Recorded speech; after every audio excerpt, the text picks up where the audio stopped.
Customers order fish cakes at Sinsabasic. People crowd the busy street feed stall. A customer films the food and owner. Sparkling eyes framed by delicate white flowers. She asks to film her eating session. The owner asks for her channel name. Kang Eunji poses with her camera cupboard. She livestreams a massive kibyel. The audience reacts to her large portions. Viewers express shock at her huge bites. Eunji expresses extreme delight over the food. She enthusiastically thanks a donor for money. A malicious donor mocks her body size. She laughed awkwardly to mask her hurt. Eunji defends her fitness while lifting weights. The live chat fills with mocking laughter. She prepares to eat a large hotdog. Another hateful donation mocks her eating habits. Eunji feels physically unwell after the meal. She admires her reflection in the monitor. She laments her struggle to lose weight. Eunji prepares for a heavy lifting session. She powers through intense squats and presses. Introducing small-time YouTuber Kang Eunji. Her monthly earnings are extremely low. She works a laborious part-time job. Eunji carries heavy boxes at the store. A blonde coworker struggles with heavy wire. Eunji easily lifts the bottles for Wonyoung. Wonyoung calls Eunji a total giraffe. Wonyoung finishes her shift and leaves. Eunji finds snacks left by smitten customers. She credits Wonyoung's beauty for the guests. A man watches Eunji from the aisles. He looks startled when she spots him. Eunji asks if he needs assistance. The man recognizes her as a streamer. Eunji is thrilled to meet a fan. He offers her an expensive gift box. She is hesitant but thanks him profusely. He clarifies the gift is for Wonyoung. Eunji bids him a humiliated tapai. She berates herself for her misplaced vanity. Her phone pings with several new notifications. She looks at the messages in surprise. A coworker offers double pay for help. The scene shifts to the Shinlartal. Guests dine at a lavish buffet. Diners are startled by her sudden presence. Eunji expertly hauls massive stacks of dishes. Her uniform button strains and pops. She wonders if they have larger sizes. Eunji offers to clear a customer's table, hoping the tight uniform doesn't rip before she's done. She feels unlucky on this specific day. A lively festival for creators begins. Eunji feels jealous of the massive earnings other popular YouTubers make every single month. She works through the busy crowd. Eunji tries to hide her face, fearing someone might recognize her from her own channel. A sudden loud shout announces the arrival of the famous short-mouthed Joram. Eunji turns around in complete disbelief that the popular streamer is actually here. A handsome, silver-haired man in a dark suit walks confidently through the bustling crowd. Fans swoon over Joram's incredible looks, calling him the perfect combo of style and beauty. Eunji's eyes widen in absolute shock. She realizes taking this shift was a great decision because Joram looks amazing in person. A fan rushes past and a heavy thud sounds as he accidentally slams into Eunji. She loses her balance and food flies everywhere as a loud clatter echoes out. Her straining shirt button finally gives way with a sharp pop and a ting. Eunji crashes onto the floor with a loud crash amidst the shattered dishes. She groans on the ground, thinking that her ribs must be badly hurt from the fall. Her eyes fall upon the black button lying on the floor. A wave of realization and horror hits her. The white shirt gapes open as a heavy doom sounds in her mind. She gasps as she realizes her stomach is now exposed to the entire crowd. Onlookers whisper about the embarrassing accident, with some saying they would want to die if it happened to them. Someone in the crowd recognizes her face and wonders if they have seen her before. They realize she is a YouTuber, making Eunji break out in a cold sweat. A dark varsity jacket flies through the air with a quick flap sounding. The jacket lands perfectly over her head and shoulders, shielding her from the mocking crowd. Eunji peers out from under the fabric. A black-haired man reaches out his hand to help her up as the crowd wonders who his. The man reveals a calm and serious face. She realizes the man is her friend, Bang Sojin. Eunji thanks him on a nearby bench, admitting she would have died of embarrassment without him. She laughs about her uniform being too small for her muscle and fat, wishing they had given her a bigger size. Eunji teases him about wearing his pathetic little shirt, which leaves the black-haired man looking quite stunned. A dark, ominous hum fills the air as Sojin gives her a very creepy, unsettling smile. Two fans suddenly approach the pair as Eunji begins to walk away from the bench. Two excited girls with sparkling eyes ask if he is actually the popular YouTuber known as Jun Rating. Sejun breaks into a nervous sweat and desperately tries to deny his identity to the fans. Eunji realizes this constant attention is exactly why her friend avoids ever doing a face reveal. A fan insists she isn't lying because she recognizes his voice from watching him since he had only 1,000 subscribers. She claims watching him cook kills her appetite and helps her diet, while Sojin continues to frantically deny he is Jun Rating. The fans ask why such a handsome man would ever want to hide his face from the world. They swarm him for selfies with a quick click sounding, while Eunji continues her walk away from the chaos. She arrives at the women's changing room. Eunji reflects on Bang Sojin's weirdly popular persona and wonders why so many people are actually fans of it. She pauses as her hand touches the door handle, hearing a sudden stop of conversation inside. Coworkers inside mock her for having clothes that burst at the seams and claim she is simply unable to lose weight. Eunji stands frozen in the dark hallway. Night settles over the glowing city street. Heavy footsteps echo on the casement. The brown-haired woman wanders through a crowd, questioning if she really looks sluggish and lazy despite knowing it's not true. She reflects on how her lifelong love for food has always kept her on the chubby side. With sparkling eyes, she cheers happily while thanking someone for the fried chicken. An onlooker asks if she is eating once again as she looks up in surprise. Malicious shadows mock her appearance, claiming her face is round like a moon and her calves are far too thick. She breaks into a sweat as voices tell her it's a waste of a pretty face and beg her to go on a diet. She screams out while struggling through an intense bench press session. A man eats pizza on a screen. She watches in disbelief, explaining the complex toppings and noodles needed to make the pizza truly delicious. She pedals hard through an intense workout. Heavy breathing follows her grueling exercise. Her heart sinks as the scale shows she actually gained 4 kilograms. She sits alone at her computer. She wonders if she is doing everything wrong as she questions why she gained even more weight. Desperation grows as she types out her wish to lose weight as fast as possible. Diet advertisements reflect in her bosses. She browses miraculous weight loss advertisements. She finally reaches for the bells. She pushes herself on the treadmill. The world begins to blur around her. A sudden, sharp sound rings out. She wakes up in hospital. Lying in bed, she questions who she is doing this for and admits she can't remember being happy. She remembers simpler times when she just wanted to eat something delicious. Tears stream down her face. She wails in agony about just wanting to be skinny like everyone else. Walking through the city, she realizes she cannot destroy her health by rushing the process again. She vows never to be reckless again, committing to losing weight properly through healthy exercise. A sudden glance catches her attention. Stopping at an ATM booth, she remembers she needs to pay her rent. Entering the booth, she begins searching her pockets for her card. She stops in her tracks as a sudden pause sounding occurs. She looks at the screen in confusion, wondering what is happening. The machine begins scanning her face to check for lottery information. She holds her card out, questioning if this booth is actually an ATM. Something on the counter surprises her. She inspects a small rent ticket. She realizes the item is actually a lottery ticket featuring various animal prices. She wonders why the ticket was left behind and who it could belong to. Darkness suddenly engulfs the booth. She leaps out into the street. Gasping for breath, she wonders why the lights suddenly went on her. She examines the ticket again. Deciding to be honest, she tries to put the ticket back where she found it. She shouts in frustration as she realizes the door is now completely locked. Night falls over the apartment building. A notice on the ticket tells her to check the back for an expiration date. Her gaze remains fixed as a steady stare sounding fills the silence while she realizes the expiration date is today. A pile of losing tickets sits discarded. A sharp ting sounding rings out as she realizes she has another losing ticket. The brown-haired woman lets out a deep sigh sounding while rhythmic scratch sounds fill the room as she works through a pile of duds. Rhythmic scratch sounds fill the room. Her eyes widen in sudden realization. The ticket reveals a confusing prize. She searches online for the prize details and finds several blog posts about diet journeys and lottery tickets. Yoonji laughs nervously at her phone. Yoonji collapses onto her couch with a sudden plop sounding as she laments being stuck broke for another day after realizing she only found a dumb advertisement. A low vibrate sounding pings from her phone as Yoonji panics, realizing she slept past her noon livestream start time. She posts a message apologizing for being late and tells her viewers she will get things ready quickly. A donation notification pops up as Yoonji questions why the viewer is asking who she is when her name is Unscratched Lottery Ticket. Standing before the camera in a giant white t-shirt and blue shorts, Yoonji reveals a shockingly slim and beautiful new body to her confused viewers.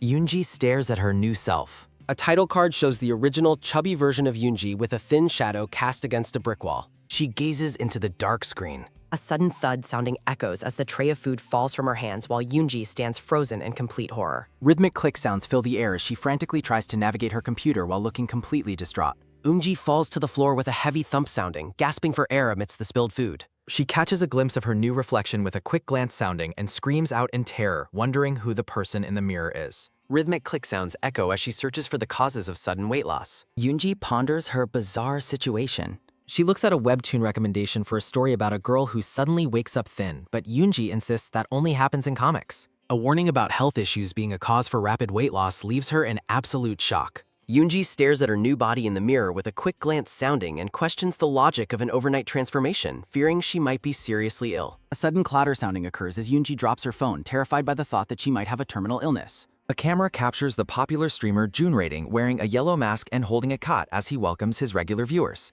Jun Rating stands in his kitchen surrounded by snacks, preparing a special live stream to make a cake that tastes as good as it looks. He places pre-baked cake sheets into a container with a quick thud sounding, explaining that the shape doesn't matter since it will be crushed anyway. He pulverizes the cake with a heavy punch sounding. A loud whir sounding fills the room as he blends cookies and marshmallows into a fine powder. He kneads the mixture with a soft squish sounding, explaining how to shape the marshmallow cream and cookies into a round form. A soft squish sounding follows as he molds chocolate caramel into several small, oblong shapes on a cutting board. June Rating proudly presents his completed cat litter cake, which looks revoltingly realistic as his viewers react with disgust in the chat. He thanks a fan for a massive donation with a sharp snap sounding and encourages everyone to try making the realistic cake themselves. Sojun removes his yellow mask. He reveals his handsome, uncovered face. Sojun shouts happily while taking photos of his disgusting creation with several quick shutter sounds. He answers his phone with a sudden thud sounding, laughing as he realizes it is his friend Kang Eunji calling. Her phone vibrates at the call. Eunji answers her buzzing phone. Sojun brags about his million-view cake and offers her a special chance to taste it, asking where she is. A low hum of chatter sounding fills the room as Yoonji reveals she is currently waiting in the lobby of Usha Hospital. Sojun listens with a stunned face. A blonde nurse calls out for Yoonji to enter the consultation room. Sejun asks where she is sick in a panic, but Yoonji tells him to hang up because she needs to be checked by the doctor and hopes it isn't serious. A sudden click sounding echoes as Yoonji hangs up, leaving Sojun and his cat looking completely startled in the kitchen. Sojun worries about his friend's health. He tries to brush it off by telling himself it's probably nothing, with a quick whoosh sounding as he turns away. Sojun stops with a sudden pause sounding as he realizes she never visits hospitals, wondering if she could actually be very ill. Sojun claps his hands together happily. A low, vibrate-sounding hums as the cat, Fart Boom, uses its litter box with a concentrated expression. Sojun screams in horror as the cat kicks litter everywhere with several quick thud sounds. He yells at his pet while gesturing toward the foul-smelling mess on the floor. Sojun considers a plate of plain bread as he realizes he shouldn't visit his friend empty-handed. He moves his hands with several quick swish sounds while insisting that a true master never blames his tools. A beautifully decorated cake with cherries sits inside a clear container. The dark-haired man ponders if the small cake is actually good enough. He remembers Yoonji previously telling him that a much larger cake would be needed to impress her.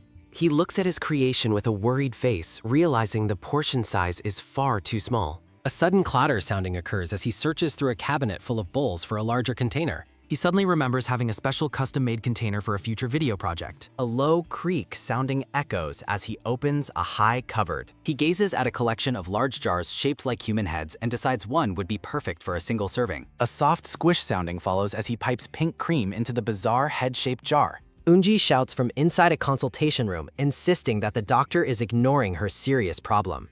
She slams the desk with a heavy bang sounding and cries while explaining her previous weight was 96 kilograms. The doctor tries to calm her as she pleads for medical tests to explain her overnight weight loss. The medical staff shares a skeptical look after hearing her impossible story. Rhythmic click sounds fill the room as the doctor writes a referral for her to visit a larger hospital. The medical referral document suggests Yoonji is suffering from delusions and needs psychiatric help. Yoonji fumes in the waiting area, insulted by the doctor's suggestion that she is imagining things. A young boy behind her takes a photo of her neck with several quick click sounds. The boy's mother apologizes for his behavior, but Yoonji is confused when the child mentions wanting to scan a barcode on her neck. The woman carries her crying son away while he throws a tantrum about wanting to scan the mysterious mark. Eunji touches the back of her neck with a worried look. Her terrified scream echoes through the city as she makes a shocking discovery. She stares in the mirror at a real barcode printed on her skin with a sudden thud sounding in her chest. In a bathroom, she frantically tries to scrub the mark off while cursing her luck. She looks at her reddened neck in disbelief, realizing the barcode is permanent. A low vibrate-sounding pings from her phone as she laments the strange things happening to her body. She suddenly remembers she is late for her part-time job. She answers a call from the angry store owner who is yelling about her absence. She apologizes for her health condition while the owner complains about the lack of staff. Eunji offers to have a friend cover her shift until a replacement is found. Two boys walk toward a convenience store, discussing which shift has the prettiest employee. Inside the store, a boy waits at the counter to pay for his snacks. Yoonji stands behind the register in her uniform, looking remarkably beautiful as she offers a bag. The boys stare in absolute awe at the stunning new part-timer. A sharp beep sounding rings out as she scans a carton of rook. She pauses with a sudden realization. She reaches back to touch the strange mark on her neck once again. With a quick swish sounding, she scans the barcode on her own skin. She looks at the scanner in confusion while the boy asks if she's going to ring him up. The nervous boy presents a box of donuts for her. Eunji looks at him with wide, surprised eyes. The boy tells her to give the donuts to the morning shift worker as Yoonji experiences a sudden shock. She happily agrees to deliver the gift, causing the boy to panic because he misspoke. He shouts out a confession of love at first sight. He admits that he stutters when he gets nervous as Yoonji listens with a stunned expression. The blushing boy begs her to accept the small gift. Yoonji marvels at receiving her first gift from a customer. The boys are struck with sudden love as a quick thump sounding echoes. The boys offer more snacks, asking her to try them because they are also good. Eunji stands between the boys who nod with several quick rhythmic click sounds. Yoonji beams with a radiant smile. In the elevator, Yoonji giggles about her snack haul with a soft chuckle sounding. Yoonji hums while wondering about dinner as Sojin follows behind her with his jars. Rhythmic thud sounds fill the hallway as the masked man approaches. Yoonji reaches her door with a sudden thump sounding as the man stops behind her. A low whir sounding follows as Sujin stands ready with his strange head-shaped jars.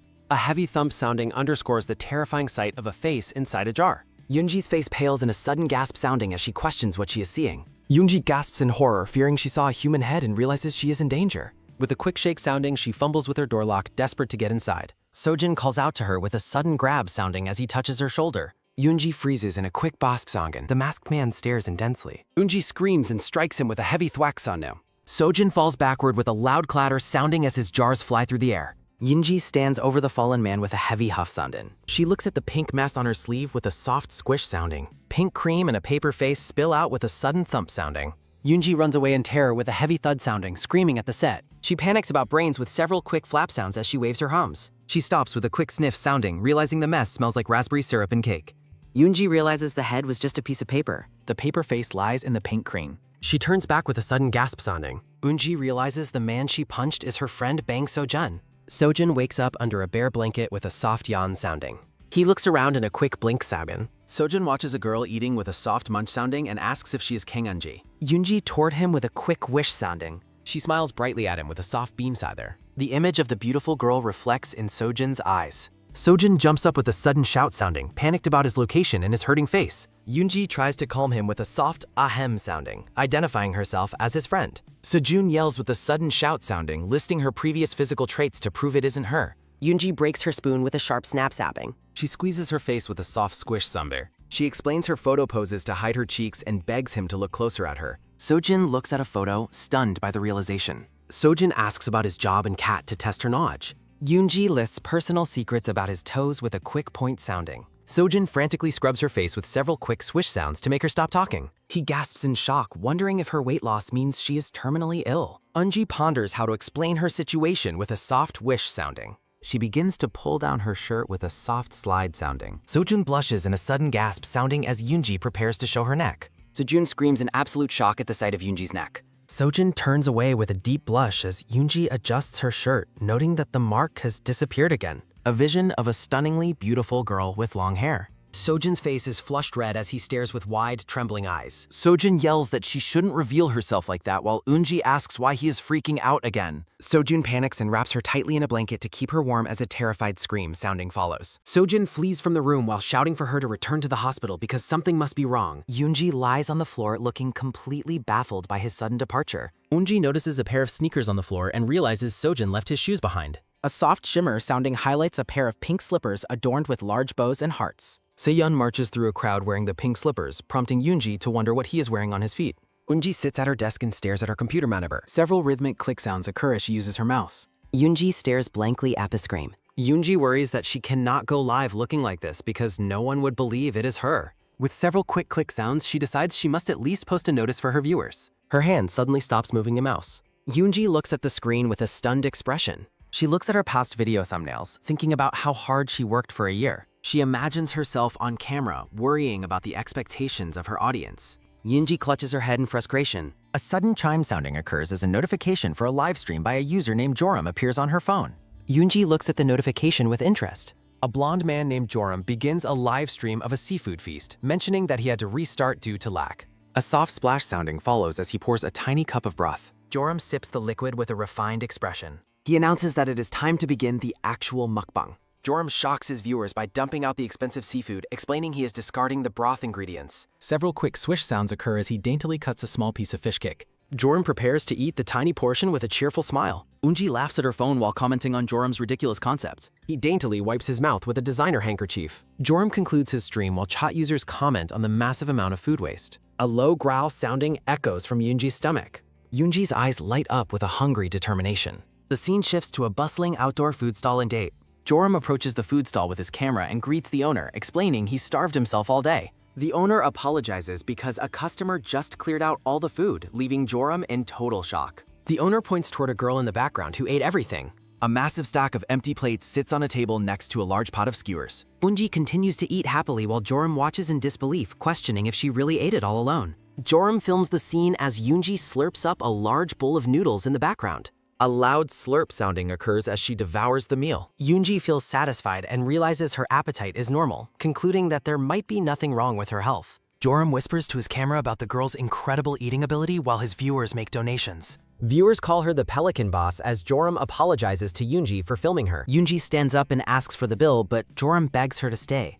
Joram offers to leave so she can eat comfortably, worried that he made her feel awkward. Yoonji holds out some cash and explains that she is only leaving because she wants to go eat chicken next. Someone laughs while watching the viral video of Yoonji's massive meal on their phone. Two boys look at their phones with wide, excited eyes. Eunji eats a skewer while a boy in a purple shirt watches her with a look of recognition. Eunji walks away as the boy stares in shock at a video on his phone. The boy shouts out her viral nickname as Yoonji looks back in total surprise. A crowd of boys surrounds Yoonji, marveling at her eating ability despite her stunning appearance. Eunji is overwhelmed as the boys demand she take photos and start a video channel. A phone screen displays the viral video of Yoonji eating with a caption questioning her appetite. At home, Yoonji lies on her sofa and complains about her face being shown in the video. Several rhythmic click sounds occur as Yoonji messages the uploader to take the video down. Eunji worries that she might have been recognized with a soft tap sounding on her phone. Outside, Yoonji thinks about taking action if the video remains online tomorrow. The morning sun shines on the apartment buildings as several rhythmic chime sounds ring out. Yoonji wakes up to several quick chime sounds coming from her phone on the sofa. She sits up with a sudden shout sounding, wondering why she's getting notifications so early. Yoonji is stunned to see hundreds of comments debating her identity and potential plastic surgery. Joram hosts a live stream comparing Yoonji's past and present photos while his viewers agree they are the same person. Yoonji stares at the screen with an expression of pure horror. A social media post compares her transformation to a winning lottery ticket. Eunji sits on her sofa looking completely dejected while holding her phone. She falls back onto the sofa, hoping people will just assume it is a fake diet advertisement. Her phone continues to ring incessantly as she lies there in despair. The screen glows orange as dozens of new notifications flood her phone. A quick click sounding occurs as she views a video about her current situation. Eunji reads comments from users arguing about whether her transformation is possible in reality. Yoonji reaches for a yellow sticky note with a soft rustle sounding, deciding she must do something. She places the note over her camera lens with a sharp slap sounding. Eunji starts a live stream while covering her face, causing confusion among her thousands of viewers. Yoonji informs her audience that she needs to take a break from streaming for personal reasons. The paper on the camera lens flutters as Yoonji fakes a heavy coughing fit. She claims her illness is mysterious while the paper continues to move with a soft flap sounding. A sudden donation of 200,000 won appears as Yoonji clutches her head in stress. Eunji jumps in her seat with a sudden gasp sounding. She is shocked to see the chat exploding with questions about her being the girl from the food stall. Several rhythmic click sounds occur as Yoonji tries to type a response on her keyboard. Yoonji knocks her mouse off the desk with a loud clatter sounding. Eunji screams in dismay as she looks at her broken mouse on the floor. A massive donation of 500,000 won from Joram appears on her monitor, leaving Yoonji speechless. Yoonji stares at the screen with wide, trembling eyes. A message from Joram appears, stating that he has been enjoying her content. Joram follows up by asking Yoonji if she would like to do a collaboration stream. Yoonji stutters into her phone while thanking Joram for his interest. Joram suggests a meeting time for the following evening while holding a pile of apples. Yoonji excitedly agrees to the meeting, promising that she can eat anything he provides. After hanging up, Yoonji sits in a daze, questioning the reality of the situation. She realizes she is actually going to work with a famous streamer. Several heavy thumb sounds echo as Yoonji cheers and strikes her desk in celebration. She rushes to her closet with a quick swish sounding to find an outfit. Eunji looks at herself in a mirror, worrying that all her current clothes are too big for her. She continues to search through her closet and notices a bag on the fly. Eunji looks at a large trash bag full of lottery tickets she forgot to discard. A sudden rhythmic ringing sounding interrupts Yoonji while she searches her closet. With a quick click sounding, Yoonji answers her phone with a delighted smile. Surgeon asks which Joram she is talking about while Yoonji excitedly announces that she is doing a collaboration the following day. Sojin lets out a loud yelling sounding as he warns her that she is only making the public controversy worse. Eunji stammers into the phone that she did not intend for things to escalate this way. Yoonji declares that she must face her situation head-on and seize the opportunity instead of hiding forever. Sojin continues to protest until Yoonji tells him to forget his worries and meet her at the station by 7. Eunji screams with excitement as she announces it is finally time for shopping. A soft thud sounding occurs as Yoonji leaves her bag of lottery tickets by the trash. Yoonji skips away while singing happily about what she should buy. The back of losing lottery tickets sits abandoned. Eunji stands before a brightly lit clothing store window. Yoonji stares at the fashionable mannequins with a dazed expression. Yoonji admires the clothes and notes she never thought about wearing them herself before. Sojin startles her with a sudden arrival and asks if she likes that specific style. Yoonji defensively claims she was only looking around while Sojin reacts with mild skepticism. Eunji insists on entering the store to find an outfit for her upcoming stream. Eunji tries on a loud outfit and asks Sojun if he likes her youthful vibe. Sojun looks horrified while Yoonji asks what is wrong with her choice. Sojun expresses his silent disapproval.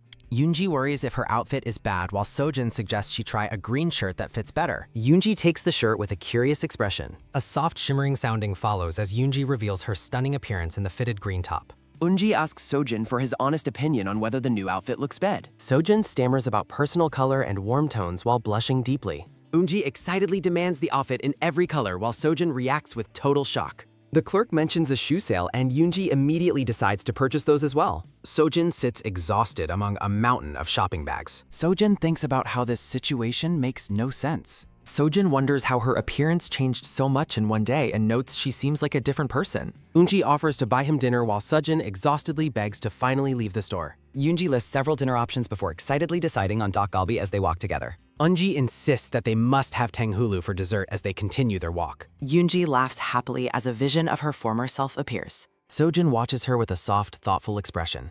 Sojun smiles and decides that her physical appearance does not actually matter. Sojun follows her while concluding that Yoonji is still the same person he knows. Night falls as Yoonji sings inside her apartment. Yoonji leaves her new clothes scared. Yoonji giggles with joy while holding a new shirt in front of the mirror. Eunji rolls around on the sofa with several rhythmic thumping sounds in her excitement. Eunji vows to do a great job during her collaboration the next day. A massive lightning bolt strikes during a heavy rainstorm. A heavy thud sounding occurs as Yoonji realizes her weight has returned to its previous state. Yoonji panics and wonders how this happens so suddenly right before her meeting with Joram. Yoonji wonders if she gained weight from dinner, but quickly realizes that is impossible. Eunji turns to check the back of her neck in the mirror. Yoonji pulls her hair up to see her skin. A sharp thumping sounding highlights a barcode with the number 0 through 0 on her neck. A sudden ringing sounding from her phone startles Yoonji as she covers her neck. A phone displays a message from Mr. Joram asking Yoonji if she likes cake and mentioning snacks for their stream. Eunji's heavy reflection on her phone screen underscores her panic as a soft click sounding occurs while she wonders how to handle her sudden weight gain.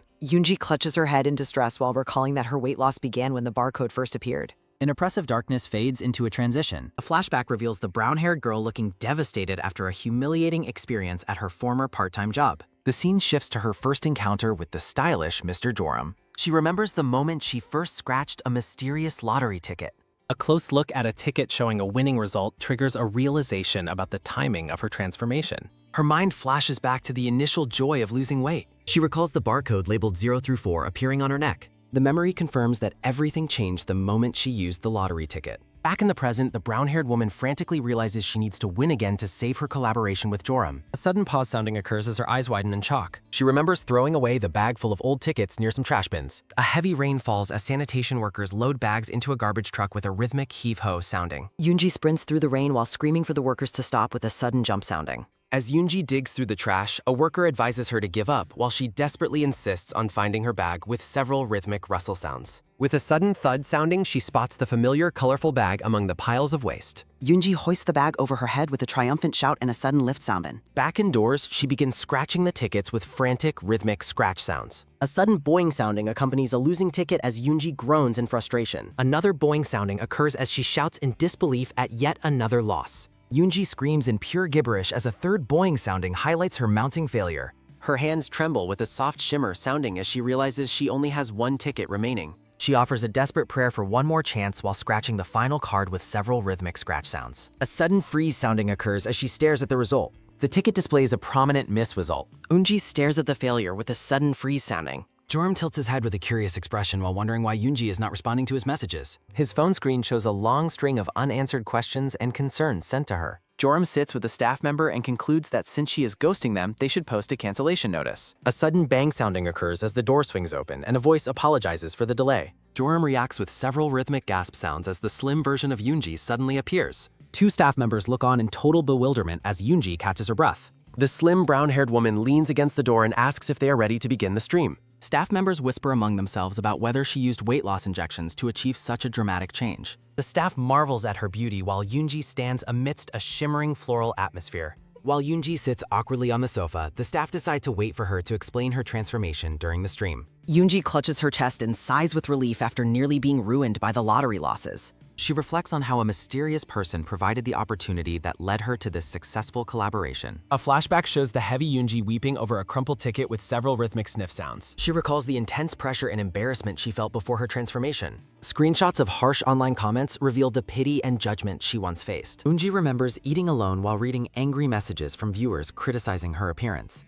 She looks at a losing ticket and feels that her entire life has been a series of failures. In the rain, she stands outside a glowing kiosk and wonders if she can find a way to turn things around. With a sudden tighten sounding, she ties her shoelaces and resolves not to give up on her life. A sudden bang sounding echoes as the heavy Yoonji storms out of her apartment, determined to win. The city buildings stand tall under a heavy, overcast sky. Two workers sweep fallen leaves from the sidewalk with several rhythmic swish sounds. Two workers sweep fallen leaves from the sidewalk with several rhythmic swish sounds while a person falls in the distance. The brown-haired woman looks around frantically while wondering where the ATM is gone. She stands alone in the plaza and realizes with shock that the ATM is completely gone. She asks the two workers if they saw the ATM, but they both deny seeing one there. The brown-haired woman collapses to her knees in despair as the workers react with shock. A dark screen highlights her crushing realization that she has lost her only chance. She hangs her head in defeat while sitting on the cold pavement. Her attention is drawn to a woman in a white tracksuit passing by with a shopping pack. A sudden shimmering radiance surrounds the woman in white as she walks. The woman in white complains about monthly fees and transactions while adjusting her mask. Both women stop and stare at each other with expressions of bewilderment. The woman in white asks if she is the trader from Carrot Market, but the brown-haired woman is confused. The woman in white lifts her hair while complaining about the sudden heat and sweating. The brown-haired woman stands up in shock as she notices something on the other woman's neck. A sudden thumping sounding highlights a barcode labeled 0 through 3 on the back of the woman's neck. The brown-haired woman reaches out and asks if it is really the lottery. The woman in white quickly turns around with a look of extreme suspicion and alarm. The brown-haired woman reaches forward while desperately trying to confirm if it is the S lottery. A news post warns people to run if they see someone trying to forcefully take an S lottery ticket. The woman in white flinches back as the brown-haired woman tries to ask her a question. A soft thud sounding occurs as the woman in white drops her shopping bag in terror. The woman in white screams for help and sprints away from the scene. She runs down the sidewalk at full speed with a series of rhythmic dash sounds. She thinks about how losing her ticket would be the end of her world. The brown-haired woman chases after her while shouting that she forgot her shopping bag. A sudden thud sounding occurs as the woman in white trips over a large stone. A series of rhythmic thumping sounds occurs as she tumbles hard onto the pavement. The woman in white begs for mercy and tells her to take the bag instead of the ticket. She pleads desperately for her life while her bloodied face reveals intense fear and skin issues. The brown-haired woman explains it was a misunderstanding and asks about the ATM while the woman mentions a membership fee. The brown-haired woman realizes this woman is a clueless newbie and wonders how she obtained a ticket. A dark grin spreads across the brown-haired woman's face as she contemplates scamming the newcomer. A rhythmic ringing sounding comes from the shopping bag and the woman realizes her phone is still inside. She answers the call and refuses to sell her item for a low price before hanging up. The brown-haired woman smiles brightly while offering to reveal the ATM location. She asks for 1,000,000 won to share the location, leaving the other women completely stunned. The brown-haired woman argues that nothing is free and that she is the only path to the lottery ticket. She maintains a smug, expectant expression while waiting for a response. The scene shifts to the exterior of the HB Wish Bank building. Inside the bank, the woman in white admits she is broke and that this is all her money. They continue to bargain over the price while the woman in white argues the bag is worth much more. She shows her phone screen, which is filled with multiple purchase inquiries from a market app. A message from a student begging for the luxury bag for free appears on the screen. The woman in white stares at her phone while feeling that she is losing faith in humanity. She looks down into her shopping bag at her prized possession with a conflicted expression. A shimmering glow surrounds the white quilted luxury bag as she hesitates to let it go. She finally agrees to pay 500,000 won and asks to see the ATM location now. A digital map pops up on a screen displaying the new location of the SATM. The scene shifts to the glass entrance of a modern SATM kiosk. A system notification on a screen instructs the woman to scan the barcode on her neck to continue. A system notification displays a verified status as the woman in white watches the brown-haired woman observe the process with a sudden realization of how it works. The woman in white holds a stock of 50,000 won bills and complains that 500,000 won is only enough for a few tickets before revealing that a single ticket costs 40,000 won. The brown-haired woman is stunned by the high price and calculates that after saving money for food, she will have very little left to spend on the lottery. As the woman in white prepares to leave, the brown-haired woman stops her to ask which app was used to find the ATM locations on the map. With a sudden swish sounding, the woman in white turns her head and asks how much the brown-haired woman is willing to pay for that information.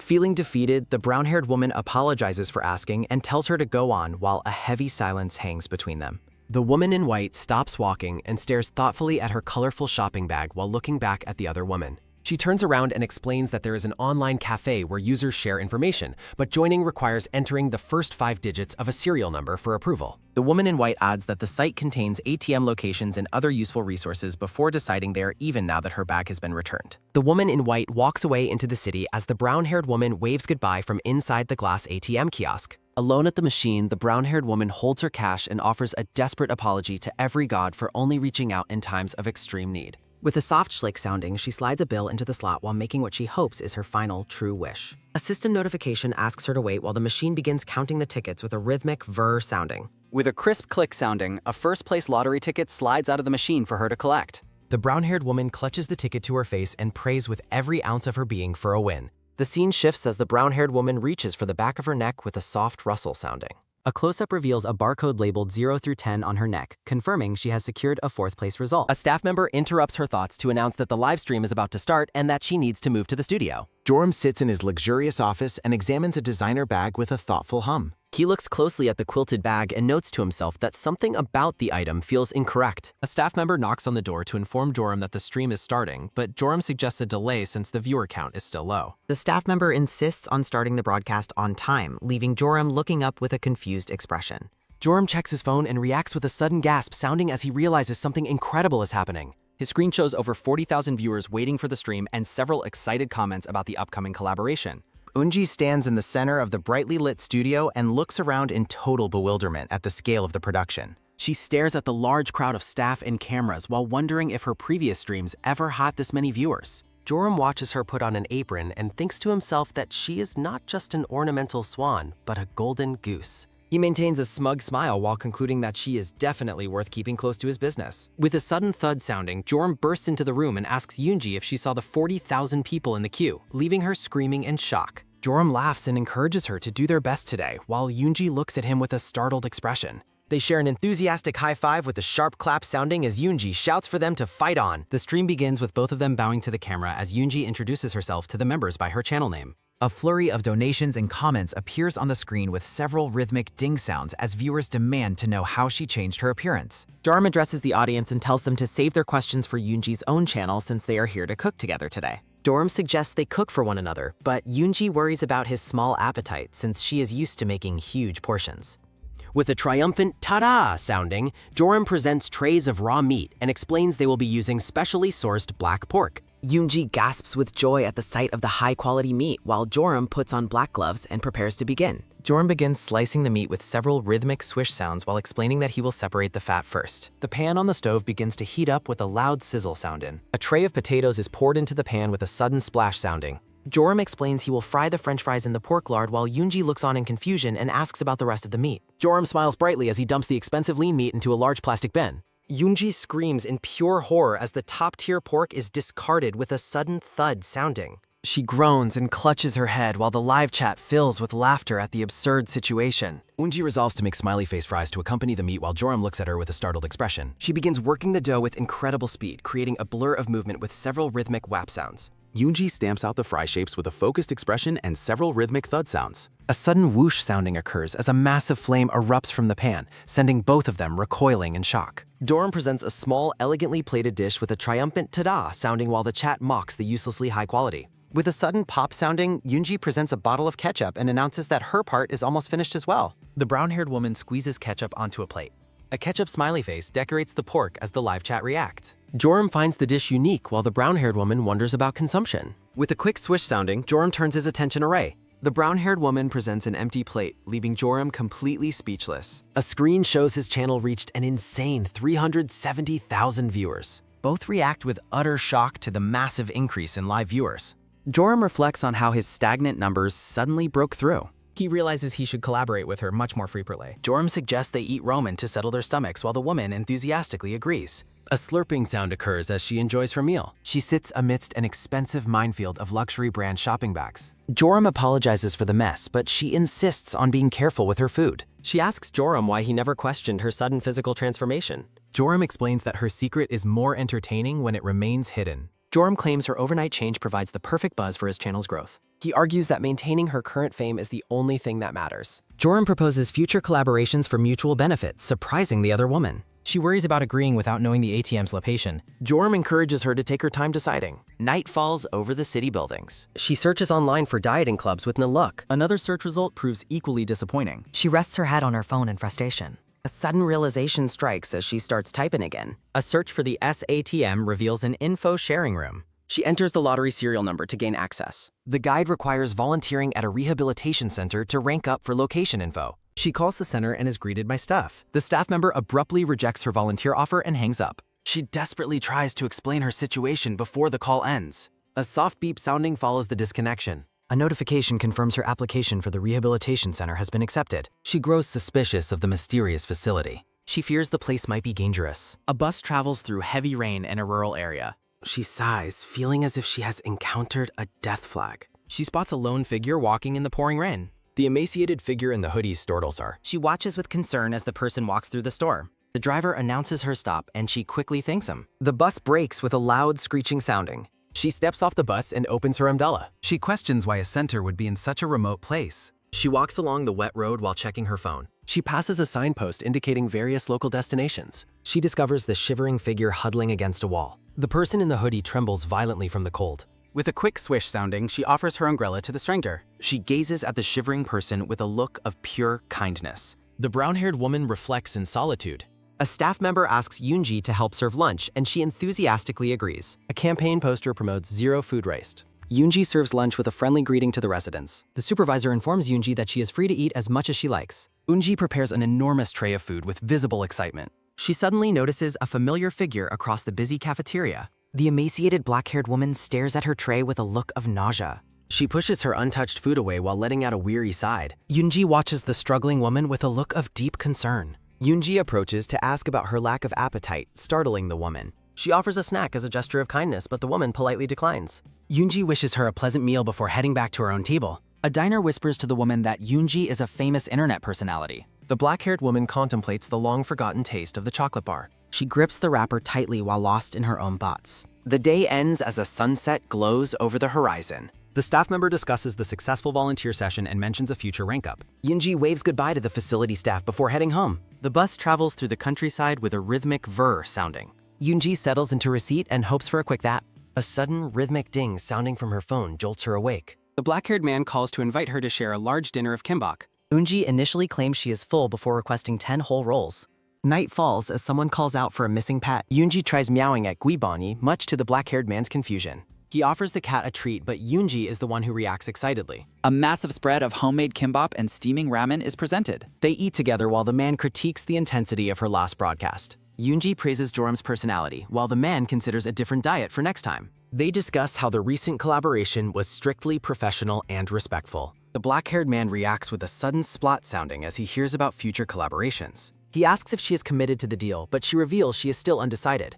A look of quiet uncertainty crosses her face as she eats. The man admits he feels unworthy of such high-level opportunities. He reminds her that her consistency and dedication are her true talents. He encourages her to follow her heart since she earned this success herself. Yoonji is moved to tears by his praise before a gold tooth spoils the mood. He warns her to remain cautious of Joram, sparking a joke about jealousy. He denies any feelings of envy while Yoonji continues to tease him. The cat's stomach growls as they look for more food on a delivery app. The black-haired woman starts her own stream from the comfort of her bed. She pulls up one of Yoonji's older videos on her laptop.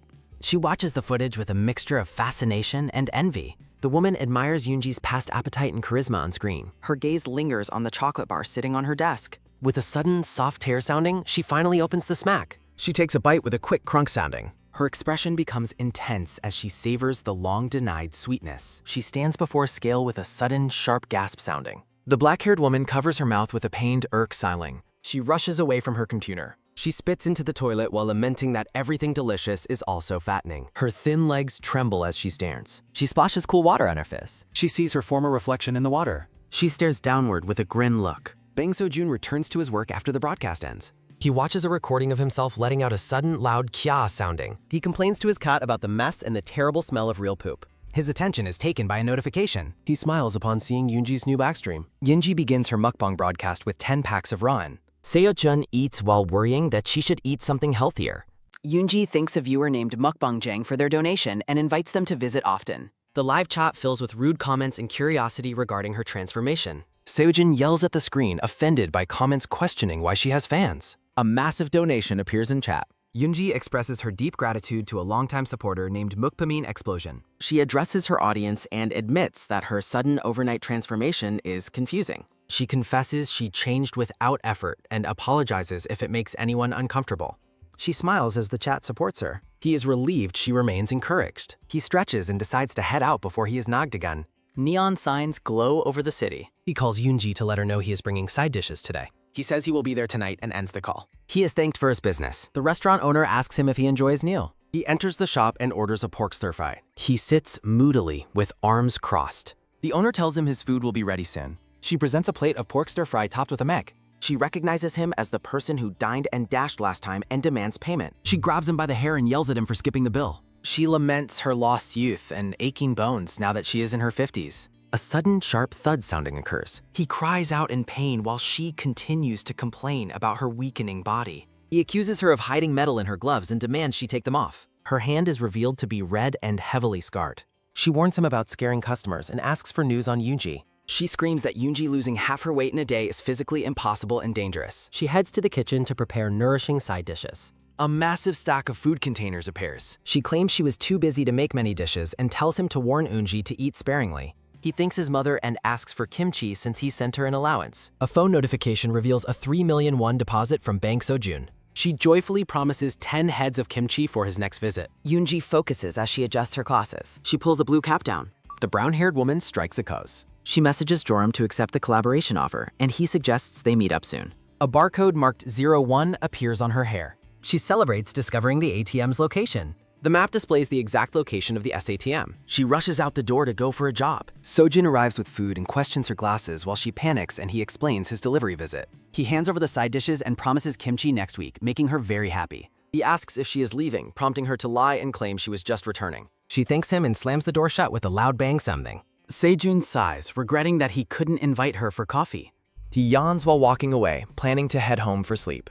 She watches him from the window and feels guilty for keeping secrets. She worries that Sojin would stop her from using the lottery tickets if he knew. She runs through the night with a heavy huff sounding. She confirms her location on the digital map. Her eyes narrow with focus behind her glasses. She finally locates the glowing S ATM booth. She thanks her appearance fee for allowing her to buy more tickets. She inserts the cash with a quick swish sounding. A pile of winning lottery tickets is revealed with a sudden, loud reveal sounding. She realizes she only needs to use one of the many tickets. A rule explains that tickets cannot be reused while active. She reflects on how sleep triggers her physical transformation between forms. She discovers that a full hour of sleep is necessary to revert her body. She learns the lowest ranking tickets must be used first. She stares at her phone while lying in bed as her original self. An online post explains a method for combining lottery ticket durations under a pillow. She contemplates the risks and benefits of the combining method. She stares at her device with a look of intense longing. She tries to resist the urge to be reckless with a soft tap sounding. She grows frustrated with the constant low-tier prizes and ranking stress. The clock ticks as time passes slowly. She remains awake under the covers as the room fills with ticking.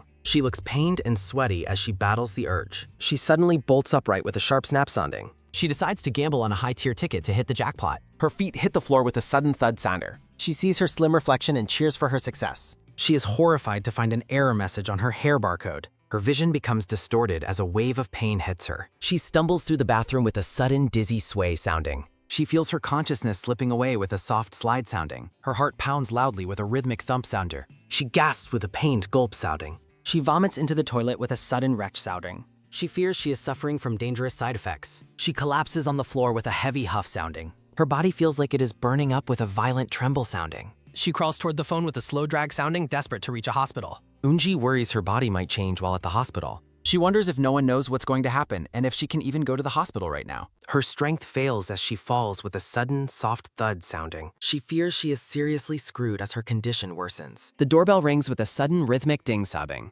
Bang Seo-jun knocks and announces he is there to deliver the kimchi. The door remains closed as the silence stretches. He grows confused when she fails to answer her phone and wonders if she went out to eat again. Seo-jun prepares to leave the food, but Yoonji forces the door open with a sudden, loud creak sounding. She leans against the frame, sweating and looking feverish. Her vision blurs as she starts to lose consciousness.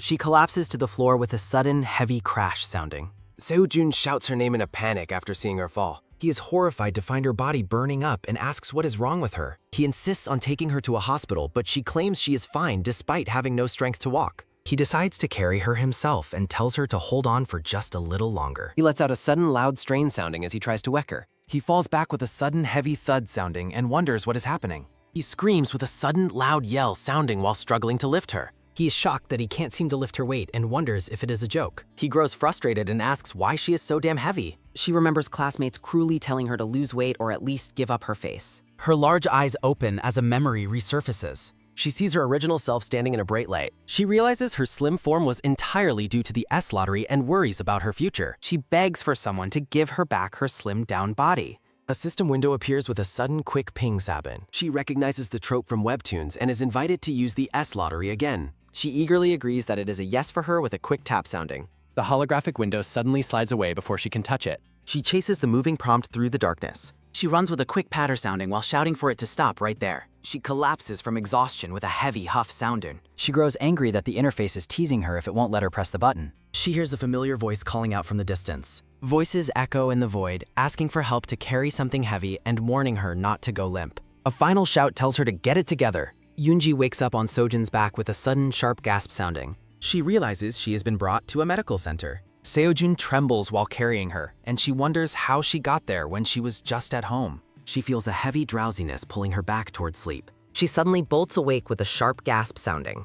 Sejun tells her to wait while he registers her at the PASC. She sits in the waiting room and realizes she is actually outside. Panic sets in as she realizes she is in public. She confirms she is still slim, but worries her body might suddenly change back. She tries to move her heavy limbs while Seojun stands nearby. Medical staff offer to help the exhausted Seojun to a consultation room, and he thanks them for the aid. They carry him away with a sudden rhythmic heave sounding. Well, that's one way to get a VIP escort through the lobby. Sojin shouts that he is not the patient while Yoonji watches him go with a blank look. An IV drip slowly feeds fluid into Yoonji as she rests in a hospital bed with Sejun watching over her. Seojin lets out a heavy breath, relieved that he didn't die from the immense effort of carrying her to the clinic. He recalls how two men had to help him carry the unconscious Yoonji through the street. He watches her sleep and wonders why her weight remained so heavy despite her slim appearance. He warns her not to turn over while she groans in her sleep with a soft stir sounding.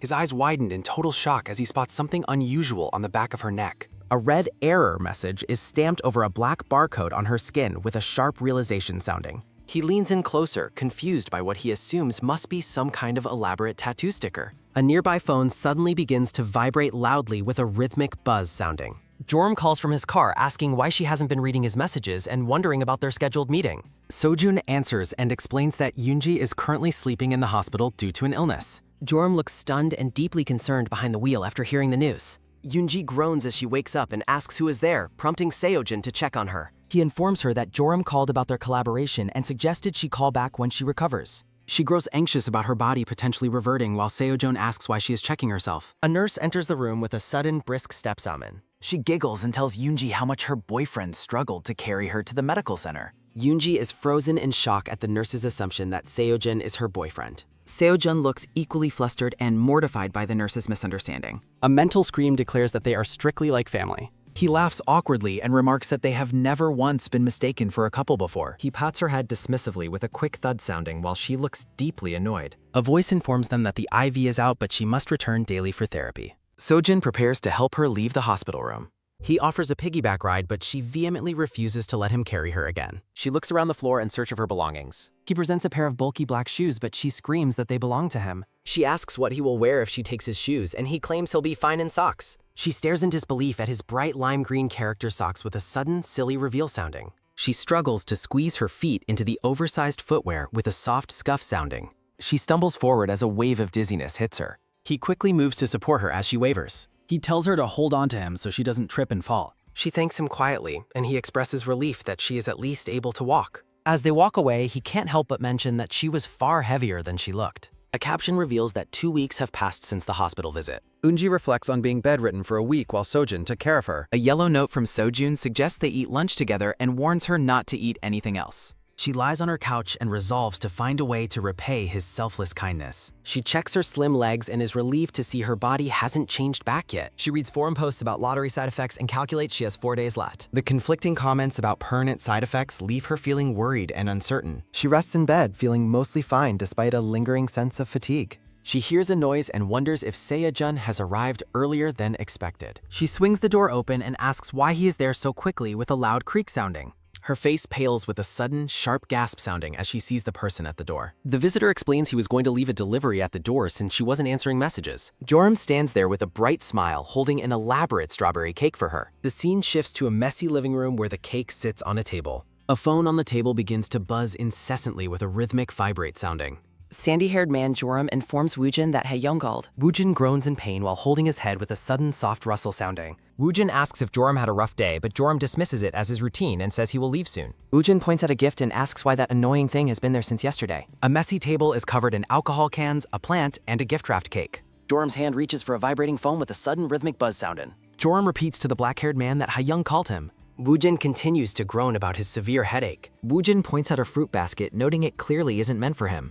Joram explains he planned to drop the gifts at Yoonji's place since she has been sick for a while. Joram notices a health update Yoonji posted on her YouTube channel with a sudden quick tap sounding. A screen shows Yoonji's announcement about taking a hiatus to recover from sudden health issues. Woojin reads a comment and stresses the need to capitalize on her hype before it vanishes. Woojin tells Joram to take the cake with him as well, which surprises the younger man. The cake is decorated with hearts and a bear that says, "I'm 100 yours." Woojin suggests the cake will make Joram's gift seem more impressive and touching to Yoonji. He repeats his warning about milking the current hype before it dies down. Joram hesitates, feeling he isn't close enough to Yoonji to be giving her a personal cake. Woojin's gaze turns intense as he commands Joram to take the gift. He tells Joram to forget sincerity and focus on doing something that actually has value. Two men walk down a street while one complains of a stomachache with a sudden, soft groan sounding. A bright red luxury car speeds past the pedestrians with a sudden, loud vroom sounding. The expensive sports car cruises through the neighborhood with a sudden, sleek zoom sounding. A man is shocked to see such a luxury vehicle in a modest apartment complex.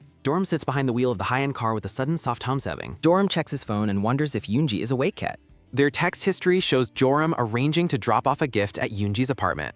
Joram places the cake box on the hallway floor with a sudden soft thud sounding. He sets the fruit basket down next to it with a sudden, gentle rustle sounding. He rings the doorbell with a sudden rhythmic ding sounding. Joram quickly flees down the corridor after ringing the bell with a sudden, hurried patter sounding. He stops abruptly as he reaches the corner with a sudden, sharp scuff sounding. Joram looks back with a conflicted expression as he waits.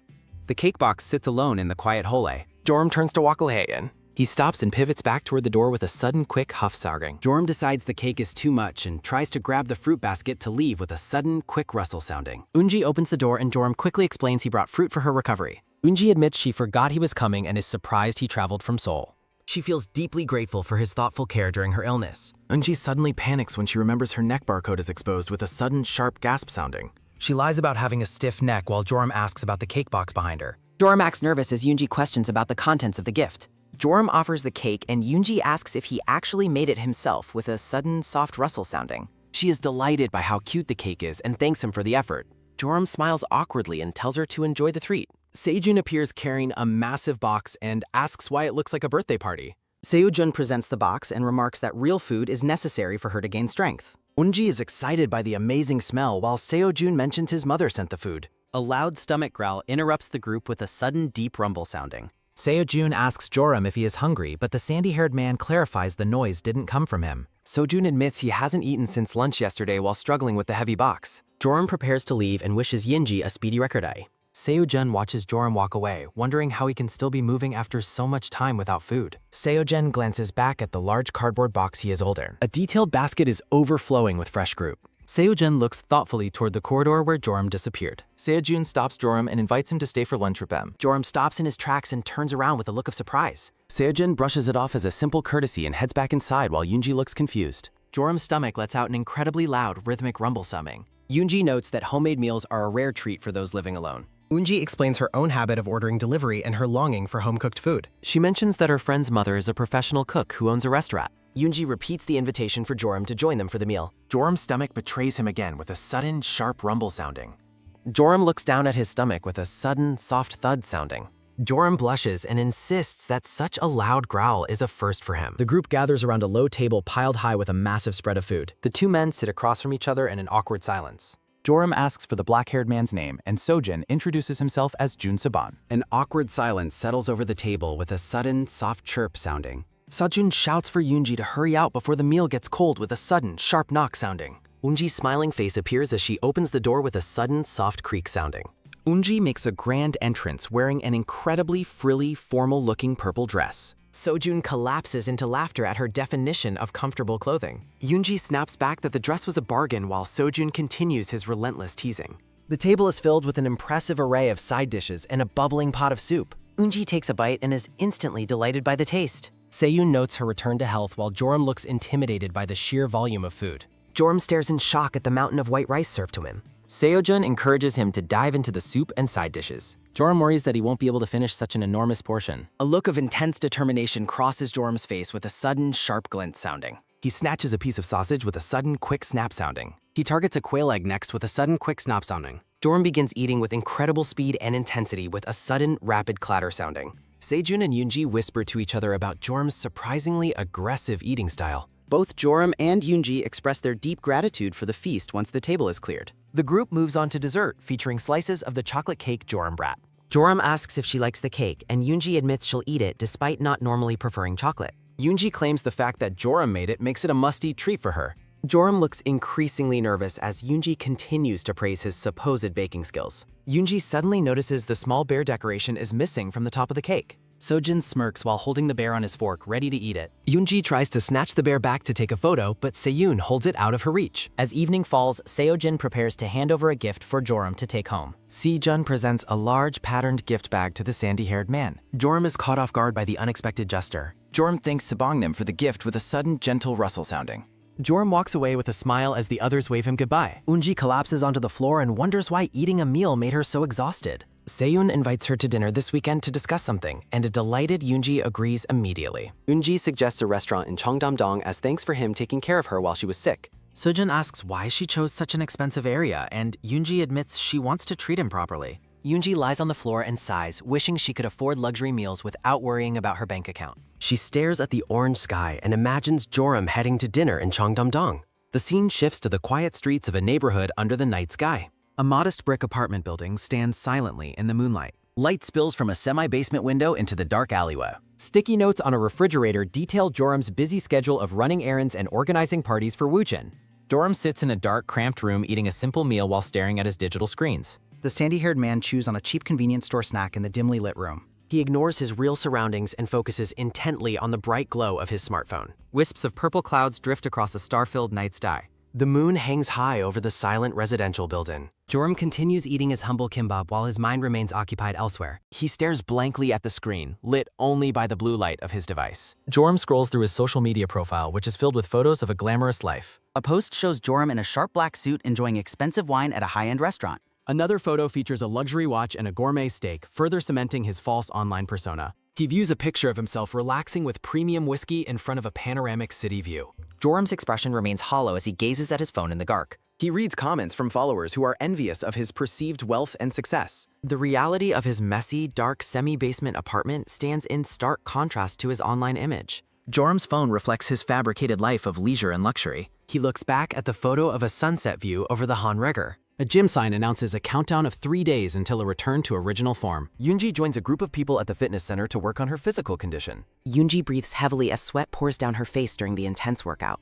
She struggles to keep her footing on the treadmill while remembering her past stamina. The brown-haired woman is shocked that she is already exhausted after only 5 minutes of running. Eunji retreats to the locker room and sits on a bench to recover. She drinks deeply from a bottle and wonders if her extreme fatigue is a side effect of her recent changes. Eunji pauses mid-drink, her eyes filled with a sudden realization. Her gaze falls upon a weight scale sitting on the floor nearby. Eunji recalls Sojun mentioning how heavy she was and realizes she hasn't checked her weight in weeks. She cautiously steps toward the scale, guessing her weight should be in the 50s. Eunji steps onto the platform with a sudden sharp thud thumping. The digital display flashes a shocking 107.8 kilograms with a sudden sharp tick sounding. Eunji stares at the number in pure disbelief, her mind racing with confusion. The scale confirms the high weight once more with a steady glow. Eunji panics, realizing that despite her thin appearance, her actual weight hasn't changed at all. She remembers Seo-jun struggling to carry her and finally understands why he was so strained. Fear takes over as she questions the safety of continuing to use the mysterious lottery system. Eunji thinks about the high cost and unknown risks associated with her transformation.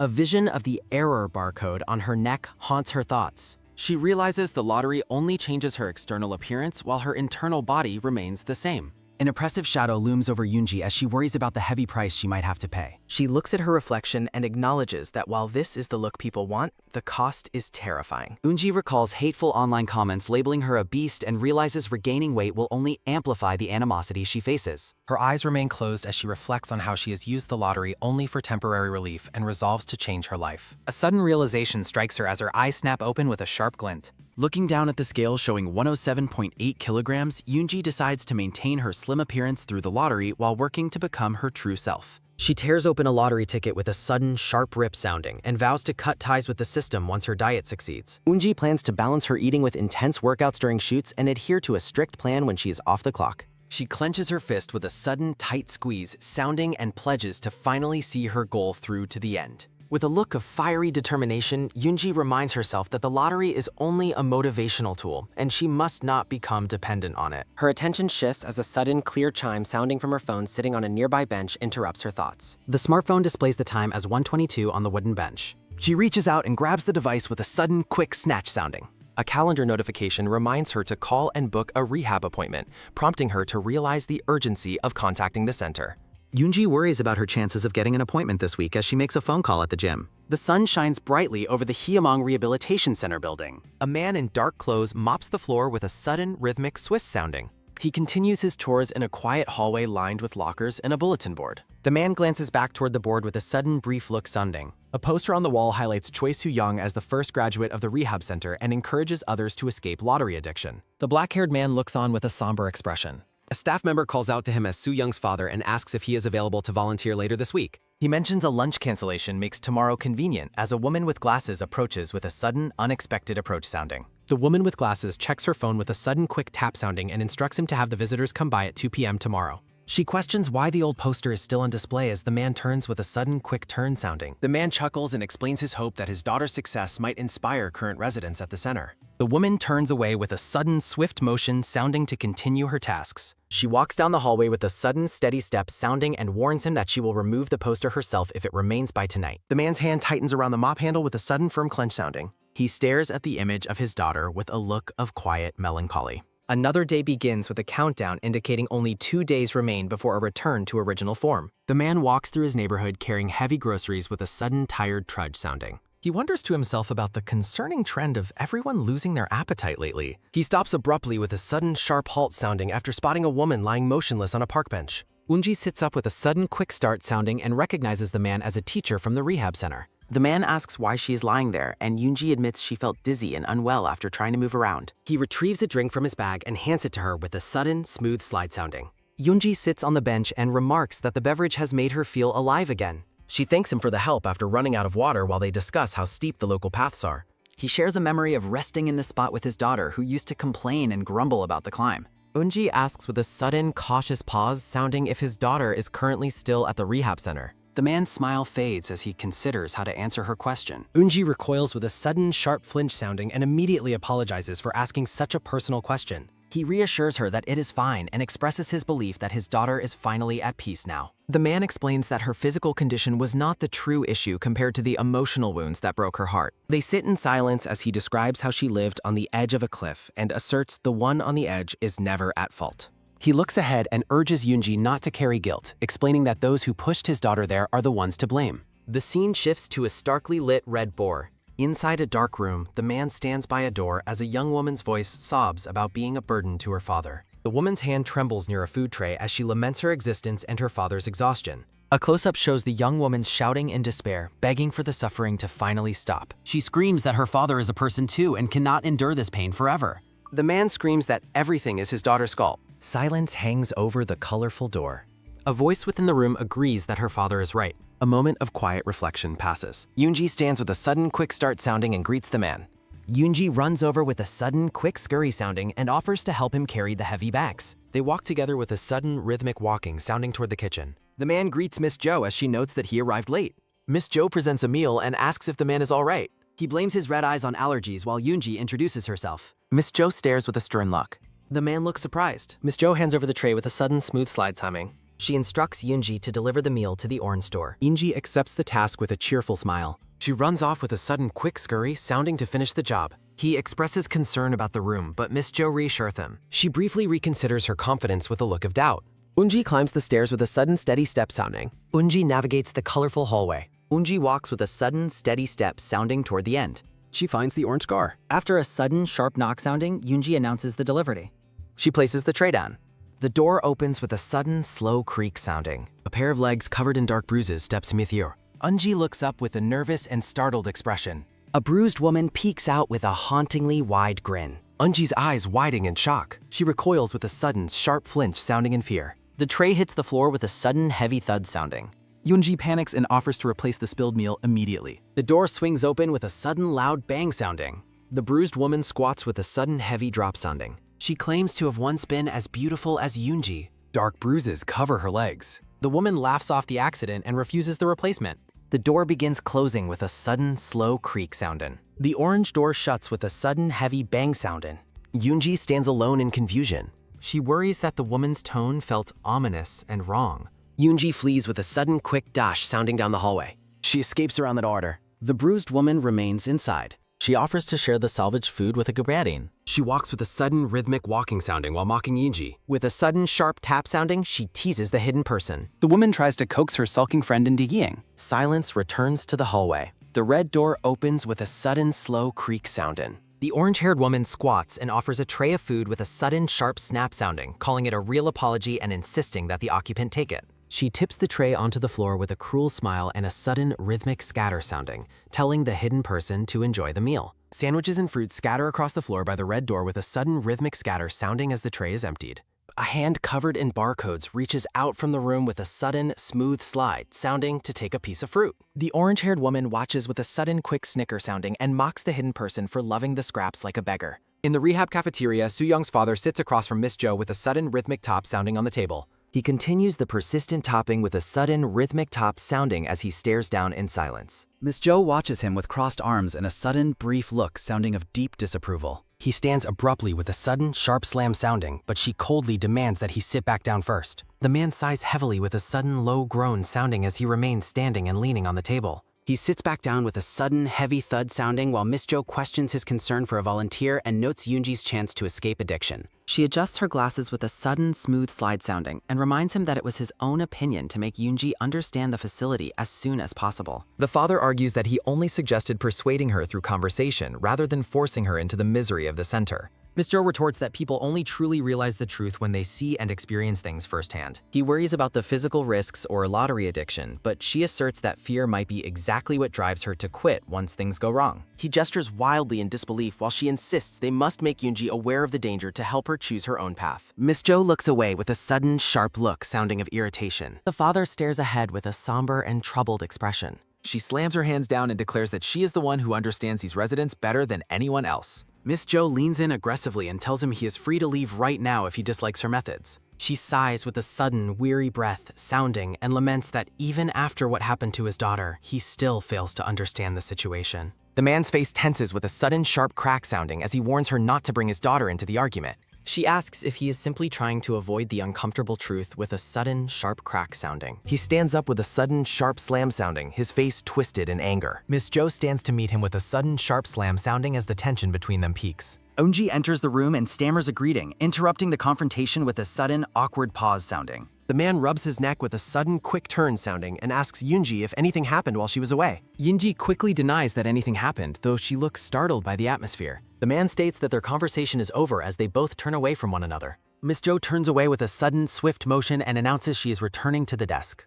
Yoonji watches in confusion as Miss Jo walks away with a sudden, rhythmic walking sounding. The man collapses back into his seat with a sudden, heavy thud sounding as Yoonji asks if he is okay. Yoonji mentions that the workload is light today since many people are out, and the man agrees with a sudden, clear shout sounding. The bright sun shines over the rehab center sign. Eunji sweeps the pavement outside with a sudden rhythmic swish sounding. She continues her chores with a sudden rhythmic swish sounding while lost in her thoughts. She considers whether she should start streaming again and thinks about doing a surprise outdoor broadcast tonight. A voice calls out from a window above, promising to be down soon and making Yoonji look up in confusion. A person in a hoodie rushes out of the building with a sudden, quick scurry, sounding as Yoonji notes the familiar voice. The hooded girl approaches with a sudden, unexpected approach, sounding to return the clothes Yoonji once lent her. She frantically recalls Yoonji's past kindness in the rain with a sudden, quick scurry sounding as she offers her thanks. The girl pulls back her hood with a sudden, smooth slide sounding and asks if she looks different now. The black-haired girl reveals her face, looking visibly healthier though she seems anxious. A stylized display marks a pause in the story. Yoonji lets her broom drop with a sudden light tap sounding. She shouts in shock with a sudden loud shout sounding, questioning what the girl means by being fat. The girl panics with a sudden awkward pause sounding while admitting she feels like she has gained too much weight. Yoonji grabs her hair in frustration and yells that the girl is not fat at all. The girl tugs at her skirt and mentions that while others say she looks better, she remains uncertain. Eunji stares in disbelief as the girl hunches over with a look of deep insecurity. Steps echo on the stone calf. Encouraging words urge for confidence and chorus. Eunji firmly adjusts the girl's shoulders. Yoonji tells the black-haired girl that change requires power and praises her for achieving it herself. Eunji looks on with deep concern. Eunji offers a supportive, comforting touch. A car honks at the gate. The car continues honking loudly nearby. The black-haired girl hands Yoonji a heavy bag and asks about its contents. Hands grip the paperback casually. Yori rushes off toward the gate. Yoonji wonders if the girl is unhappy with her new look but feels relieved by her improved health. Eunji resolves to finish cleaning quickly so she can head home. The sleek black car waits quietly. Yori walks toward the waiting car. Yori apologizes for the delay as she enters the car. The driver asks if she was with a friend, and the girl clarifies it was just an acquaintance. The driver speaks with a firm authority. The driver notes the girl shouldn't be at such a place and mentions her mother's confusion over her actions. The driver points out how much prettier the girl looks while lowering the sun visor. Yori is startled by her affection. She quickly hides the mirror away. Yori quietly accepts the driver's dismissive tone as they prepare to leave. Miss Jo praises the spotless pavement. Yoonji explains she focused on cleaning since it was her only duty and is complimented for her dedication. Eunji asks about the typical backgrounds of the young people she sees at the center. Miss Jo looks ahead with concern. Miss Jo explains the residents are struggling with the disconnect between their ideals and reality. She describes the sad struggle of those trying to return to their former lives. Miss Jo offers a small, weary smile. Eunji stands alone in the brace. Yoonji ponders the meaning of a gap between reality and ideals and relates it to herself. Yoonji decides to head home before the traffic conditions worsen. Eunji enters her apartment looking drained. She tosses her bag aside tiredly. Yoonji collapses on the couch, sighing about her exhausting day while checking her phone. Her attention is caught as her stomach lets out a sudden low growl sounding. She realizes she has gone the entire day without having a meal. Yoonji scrolls through food options but finds nothing appealing and regrets not eating earlier. Eunji sits up with sudden realization. Empty food containers sit in piles. She realizes it has been a long time since she visited the restaurant lady because of her changed appearance. Flashback shows a heavier Yoonji eating. In a flashback, the restaurant owner tells Yoonji she enjoys her company and doesn't need to apologize for being late. The owner admits she worries that her food has become unappealing whenever Yoonji stays away for too long. Eunji offers the owner a drink she brought, and the owner recognizes the brand. The owner praises the taste of the gift but mentions she is unsure how to purchase it herself. Eunji promises to bring the owner a drink with every future meal to ensure she visits often. Yoonji resolves to return the containers and visit the lady today. City lights sparkle into the wind. Eunji walks across a crosswalk at night while carrying shopping bags. She checks a bag from Swan Coffee and hopes the restaurant owner likes the new menu item she bought for her.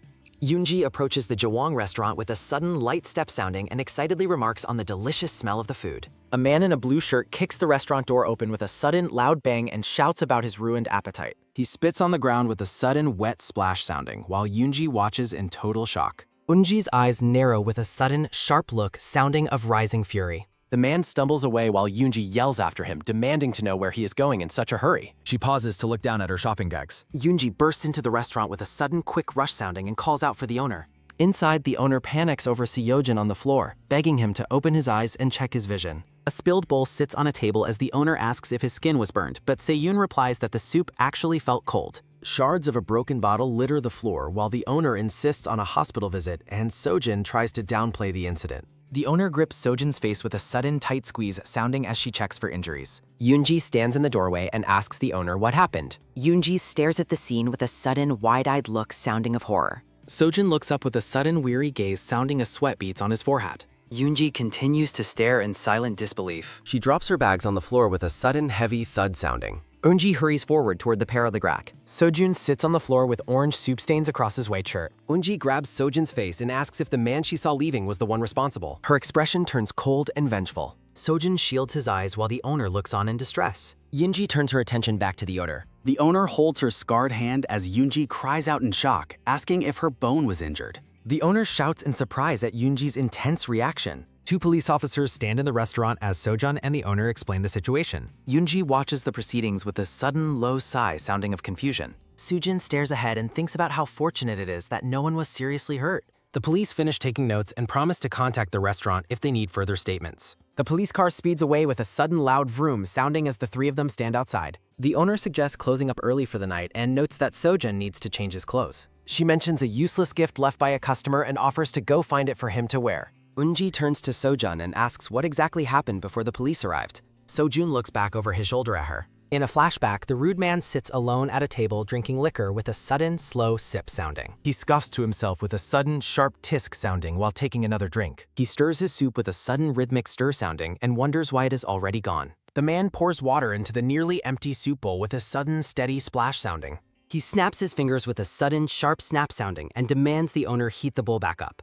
The owner thanks Sojun for his help while the customer notices something that makes him flinch. She pulls off a glove to reveal her heavily scarred hand. The man yells in horror, asking if she has a disease, while she quickly apologizes for startling him. She explains the scars are from an old childhood injury and assures him she always wears gloves while cooking. Sojun watches the exchange with a sudden dark look sounding of deep discomfort. The man tells her she should be ashamed and keep such unsightly things hidden, claiming he has lost his appetite.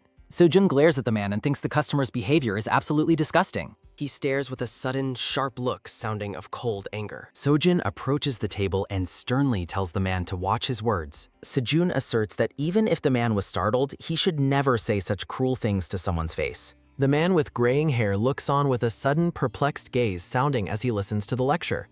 Sojun asserts that the weight of words is carried by the listener and urges the man to stop speaking so cruelly. The man stands up with a sudden, sharp bang sounding and angrily challenges Sojun for trying to lecture him. Liquor bottles wobble on the table. The glass bottles shatter on the floor with a sudden loud crash sounding. Sojun checks on the man's condition but is met with an angry outburst blaming the younger generation for everything. A hand reaches for the soup bowl with a sudden, quick grab sounding as the man prepares to attack. He hurls the soup bowl with a sudden wet splash sounding while shouting at the boy to live properly. Stew splashes across Sojun's face. The owner looks on in horror. Sojun sits on the floor with a sudden heavy thud sounding while the man yells about his ruined appetite. The man tosses money toward the owner with a sudden dry rustle sounding while demanding she discipline her son. Eunji warns Sojun about the dangers of the world and suggests that letting things go is often the real victory. Sojun confesses he cannot tolerate seeing his family insulted and hates how his mother is always forced to apologize. Eunji stares at him in silence. The owner offers Sojun a change of clothes with a sudden light rustle sounding and asks him to try them on. Sojun stands awkwardly at Kachur. The two women laugh uncontrollably while Sejun frantically shouts at them to stop. The restaurant glows at night. Outside, the owner apologizes to both Yoonji and Sojun for the mess, though they insist she did nothing wrong. The owner beams at her son and offers him a hug in recognition of how much he has grown up. Sojun rushes away with a sudden, quick dash sounding while telling her to just message him later. The owner tells Yoonji it was wonderful to see her and expresses relief that she looks so healthy now. Eunji calls out for Sojun to wait as she runs to get up. The owner watches them leave with a sudden, warm smile sounding of quiet happiness. A bright moon shines above. Traffic flows through city streets. Eunji questions why he is walking so far away, but Sejun tells her to keep her distance. Sejun sniffs his sleeve with a sudden, soft sniff sounding and complains about the lingering smell of stew. He messes his hair up with a sudden, frantic rustle sounding out of pure frustration. Sejun laments his messy appearance and hates that he has to be seen this way right now. Yoonji looks at him with affection. Sejun is startled by Humbain's. He blushes deeply and shouts in embarrassment as he wonders why she is staring so intently. Yoonji offers a bright, encouraging smile. A sudden sharp blink sounding of the traffic light signals them to cross the street. Eunji teases him by suggesting he keep his bangs down if he ever wants to impress someone he likes. Eunji thinks about the others working at the studio and wonders if she should stop by to say all. Eunji turns her head toward him. Yoonji stops at the crosswalk and asks Sojun why he isn't following her. Sojun fixes his hair carefully. Sojun blushes and smiles while telling her he is coming along right now. A promotional display features an illustration. Sejun hums a happy tune with a sudden light hum sounding as they continue their walk. Yoonji watches him with intense confusion. Sojun beams with a sudden, wide grin sounding of sheer delight. Sujin reminds her of their upcoming plans and is surprised by how quickly time has passed. They stop with a sudden, curious pause sounding as they encountered two familiar people on the street. Mingyu teases them about being on a date, while Suwon mentions he only came out for a snack.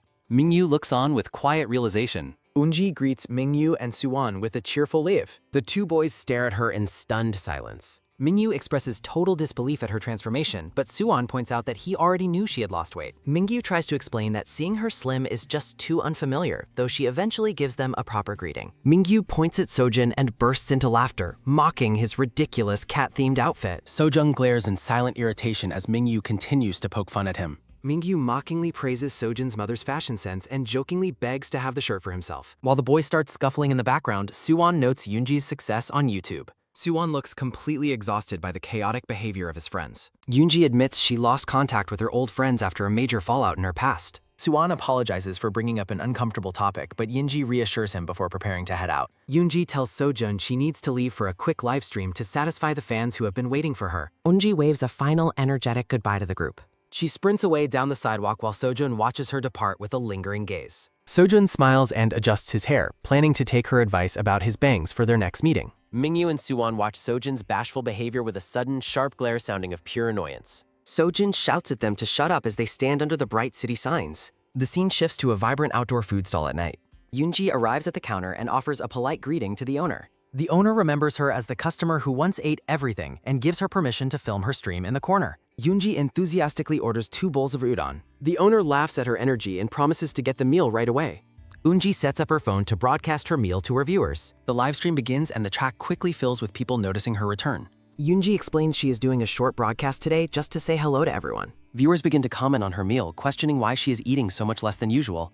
Yoonji falters as she reads the skeptical messages from the audience. She adamantly denies any unhealthy habits, insisting that she simply loves to eat. The chat turns toxic as users mock her appearance and accuse her of having plastic surgery. A cruel commenter questions if she even has real fans or if people just watch out of curiosity. Yoonji looks away with a sudden, heavy sigh sounding of deep hurt. She clenches her hands under the table and wishes people didn't hate her so much. A man in a gray shirt suddenly approaches her and asks for a moment of her time. Yoonji looks up in surprise at the interaction. A couple stands before her, looking genuinely excited to meet her in person. Eunji stands up as the man reveals he has binge-watched all of her past and recent videos. The woman in the pink jacket explains how Yoonji's videos helped her recover during a long struggle with her health. A flashback shows the woman lying in bed feeling completely drained and lethargic. She admits she was initially curious about the rumors of Yoonji's sudden weight loss. She describes how watching Eunji eat with such joy finally made her feel hungry again. A vision of a younger Yoonji eating happily represents the inspiration she provided to her viewers. The couple explains they saw her stream was nearby and wanted to rush over to say hello. They present her with a bottle of soda as a small token of their appreciation. Yoonji accepts the gift with a look of stunned disbelief. A handwritten note on the bottle offers her encouragement and warns her to ignore the thorny words of others. The fans cheer for her and promise to keep supporting her journey as a creator. Yoonji gazes at the soda bottle in reflective silence. She is overwhelmed by their kindness and begins to cry with a sudden, soft sob sounding as the fans panic. Eunji wipes her tears away and offers a radiant, thankful smile. She bows deeply to the couple and realizes her transformation is changing more than just her looks. Eunji resolves that to continue her current progress, she must commit to a total transformation. She grips the bottle and decides she will become a proud and respectable person for those who like her. The chat room atmosphere shifts as viewers find it touching to see her meet a fan and express sincere support. 2 fans approach Yoonji while she eats at the food stall and excitedly call out her online username. The fans cheer her on with a sudden, energetic shout sounding of total support. Toxic comments appear on the screen, but Yoonji resolutely decides she will no longer care about the people who hate her. A variety of gift bottles and snacks with handwritten notes of encouragement are gathered together on a table. Eunji notices her phone battery is running low and prepares to wrap up the broadcast. She leans forward with a sudden, respectful bow sounding as she shows her gratitude to her viewers. Yoonji stands up and promises her audience she will return properly prepared for her next livestream. A woman in a pink hoodie reaches out with a sudden, quick reach sounding as she holds a pink box toward Yoonji. Eunji looks at the masked woman in surprise as the gift is offered. Yoonji stares with a sudden, sharp gasp sounding as she looks at the woman's eyes. The woman in the pink hoodie waves a hand and offers a cheerful greeting through her white mask. She holds out the pink box with a sudden, firm thrust sounding. Yoonji greets the woman and thanks her for the unexpected gift. The woman waves her hand dismissively while holding the box toward Yoonji. Yoonji realizes this person is definitely someone she has encountered before. A black and white memories shows the woman being harassed in the past while someone offered the location of an ATM. Eunji worries if the woman has come to extort money because of their shared knowledge of the lottery. The woman in the pink hoodie jumps into the frame with a sudden, loud shout sounding as she greets the stream. The chat screen fills with shocked messages as viewers recognize the famous influencer Yebin. Yebin looks toward Yoonji with a curious gaze from behind her mask. Eunji notices the chat and wonders if Yebin is actually famous. Yebin asks Yoonji if she forgot their prior engagement and urges her to hurry up and end the stream. Eunji tells her viewers she will see them next time and asks for confirmation to stop the livestream. Yebin explains she sent a message to meet again, but since Yoonji didn't read it, she came in person. Yebin looks at her with an intense expression. Yebin suggests they go somewhere quiet to talk because she feels like too many eyes are watching them. Yoonji looks on with a troubled and suspicious expression. They arrive at a building with a bright neon sign for Omega Coffee and Might. A bottle of red soda sits in the back. Eunji sits alone at a table in the cafe and checks her phone for information. She looks at Yebin's social media profile and realizes the girl is a major influencer with hundreds of thousands of followers. A thumb touches the phone screen with a sudden, soft top sounding. A social media post features a woman doing a morning body check to show off her slim figure. In an online post, Yebin apologizes for delays in new product releases and tells her followers to trust her. A promotional post shows a weight loss countdown and before and after photos of a dramatic transformation. Eunji suspects that Yebin used the lottery to get slim and is now selling diet products to take credit for it. Yebin returns to the table with a tray of drinks and asks Yoonji if she checked out her famous profile. Yebin suggests they speak casually since they are both 25 and are now friends. Yebin explains that it's her first time meeting another lottery user in real life and suggests they stick together. Eunji is taken aback and asks what Yebin is talking about. Eunji asks if the real reason Yebin is here is to blackmail her and use the lottery secret to extort money. Yebin shakes her head with a sudden frantic wave sounding as she explains she wouldn't have revealed her identity for that. Yoonji looks at her in stunned silence. Yebin slams a pink box on the table with a sudden loud thud sounding and explains it's a supplement that boosts metabolism. Pink powder dissolves into 2 glasses of water with a sudden fizzy splash sounding. Yebin holds up a glass and tells Yoonji there is no reason not to try it. Eunji looks completely skeptical as Yebin claims she drinks the supplement 3 times every day. Yebin drinks the pink supplement and exclaims that it tastes incredibly good. She wipes her mouth and tells Yoonji she can already feel the fat beginning to burn. Yebin thrusts the glass toward her companion, offering her a taste of the concoction. Yoonji raises her hand dismissively, clearly uninterested in the drink. The masked woman stares at her with a piercing and expectant gaze. She continues to hold the glass out while waiting for a response. Yoonji looks back with a skeptical and troubled expression. They sit across from one another at a small table inside the quiet cafe. Yebin leans in and asks if Yoonji knows how much money is made during a product launch. She reveals the amount is 40 million won as Yoonji listens with a stunned face. Eunji reacts with total shock at the massive sum of money mentioned.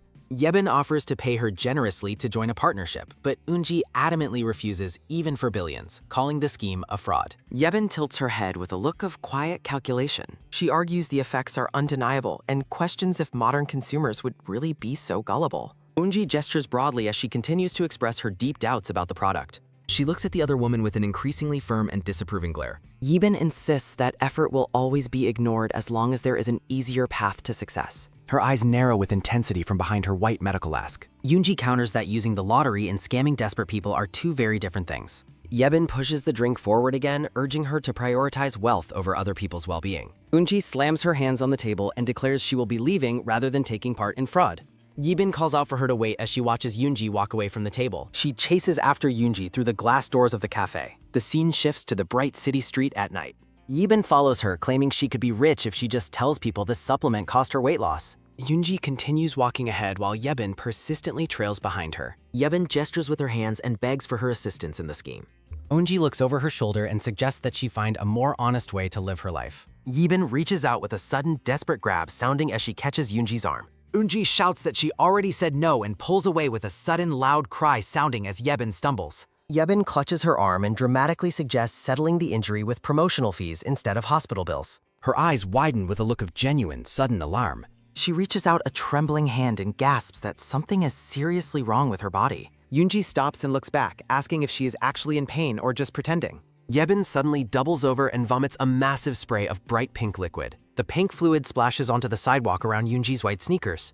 Yebin clutches her stomach in agony as she trembles from the sudden sickness. She looks up with a sweaty, panicked face and begs Yoonji for help as she loses control. A promotional banner features Yoonji holding a camera while making a peace sign. Eunji stares at the scene with a look of absolute horror. She frantically searches the area and notices there is a bathroom nearby. Eunji points toward a building and offers to help her reach the restroom. Yebin hunches over and wheezes, telling Yoonji to just guide the way. They move toward the entrance of the building together. Yebin collapses to her knees on the floor, groaning that she can no longer walk. Eunji reaches down and tells her to hold onto her arm for support.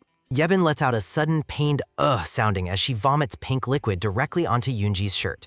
Yoonji freezes with a blank, shadowed expression as the liquid drips down her clothes. The scene shifts to the quiet interior of the public bathroom stalls. Yebin emerges from a stall and wonders if she overdid her performance, noting Yoonji's surprising stubbornness. Yebin emerges from the stall with a sudden, sharp gasp sounding as she catches her breath. The bathroom door shuts with a sudden, heavy slam sounding and fills the small room with a resonating echo. The woman in the pink hoodie leans heavily against the wall and groans about how she feels like she is dying. Her hand reaches out to the sink with a sudden, metallic click sounding as she turns on the faucet. Yebin splashes her face with cold water with a sudden wet slosh sounding as she tries to regain her composure. Yoonji approaches the sink and announces that she has brought the change of clothes and the mask that were requested. She explains that since the shopping bag was ruined by vomit, she had to move the contents into a subway locker. Yoonji lists the total cost of the items and her ruined clothes as Yebin reacts with total shock at the high price. Eunji watches her companion and asks if she still intends to sell the weight loss supplement after such a violent reaction. Yebin looks up with a mischievous grin and asks if her friend is finally interested in helping her promote the product. Yoonji ignores the joke and expresses her deep concern about what might happen to other people who take the supplement. Yebin insists her body has just been weak lately and dismisses the idea of a product defect as Yoonji suspects the lottery.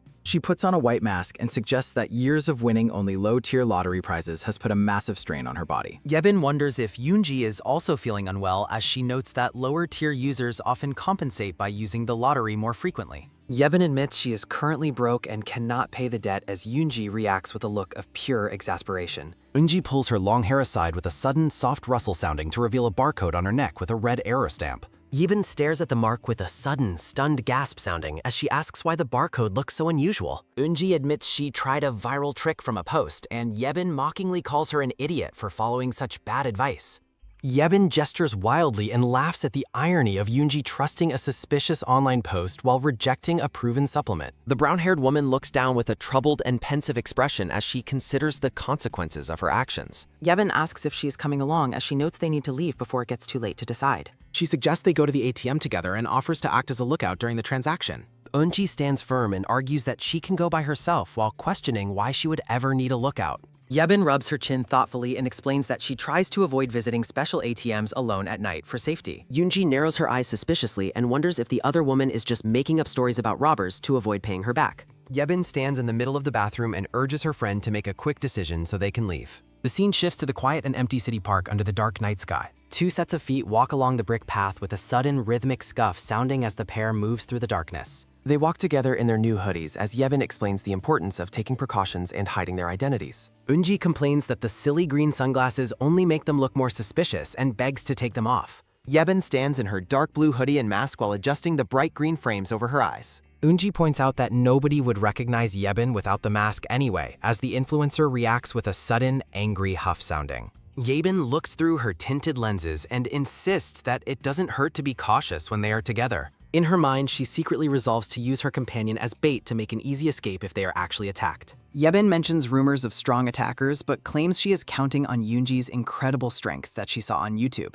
She strikes a confident pose with her fists raised while hiding behind her oversized sunglasses and mask. Yoonji looks away and mutters that getting hurt in a fight would only lead to even more expensive hospital bills. Yebin suddenly freezes as a jagged red line flashes behind her with a sudden, sharp crackle sounding. She doubles over in a panic and shouts that she has a digestive emergency that cannot wait another second. Yoonji gestures toward the glowing ATM booth and tells her to hold it in because they are already so close. Yebin turns and sprints away with a sudden, frantic dash sounding as she ignores the plea to stay. Eunji watches her friend disappear into the distance and sighs at being left alone in the middle of the park. She looks toward the brightly lit SATM booth and wonders if she should just hurry up and check her balance. Eunji adjusts her sunglasses and worries that being alone in this situation is a perfect setup for a cliché attack. Her eyes widen with a sudden, sharp glint sounding as she looks around the dark park with growing frustration. She shouts for the other woman to come back soon as she begrudgingly moves toward the target. The ATM booth stands silent and empty under the purple night sky. A large man suddenly leans out from behind the fence with a sudden, quiet peek sound in. He stands near the entrance of the booth and looks around cautiously as if searching for someone. The glass door of the booth opens with a sudden, mechanical click sounding as a bright light spills out into the night. The woman in the brown jacket looks around stressed inside the booth. She narrows her eyes with a look of intense anxiety. A hand reaches out with a sudden, quick tap sounding. The woman gasps in shock as a mysterious white-haired stranger appears. The white-haired woman stares back with a cold and vacant gaze. The stranger stands over her as lottery tickets scatter across the floor. The victim weeps and begs the other woman not to do this.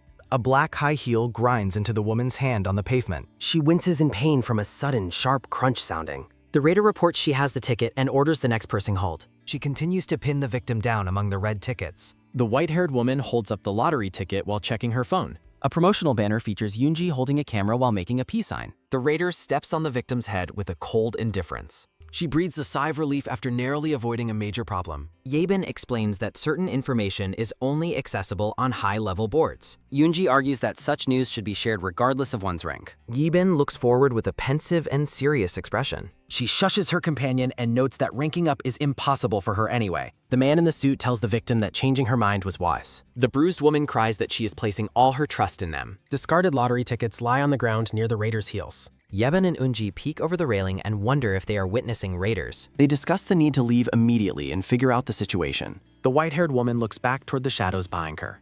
She turns her head away with a sudden, quick whip sounding. The night sky hangs over the quiet and empty park. The two witnesses hide behind the railing to avoid me and Seam. High heels hit the brick path with a sudden, rhythmic click sounding. The white-haired woman walks calmly away from the scene. Yebin and Yoonji cower in the shadows as the raiders pass by. The man urges her to hurry while she insists on checking a hunch. He expresses his deep annoyance with her repeated and useless gut feelings. The white-haired woman stops and looks back with a sudden, curious stare. She tells him to pick up the lottery ticket before they go. Yebin notes how the woman's bandages and mask look incredibly creepy. A car engine roars into life with a sudden, loud rev sounding. The vehicle speeds away into the dark city streets. The empty railing remains as the only sign of where they were hiding. Silence returns to the brightly lit park following the departure. Yebin confirms they are gone, and Yoonji asks if those were raiders.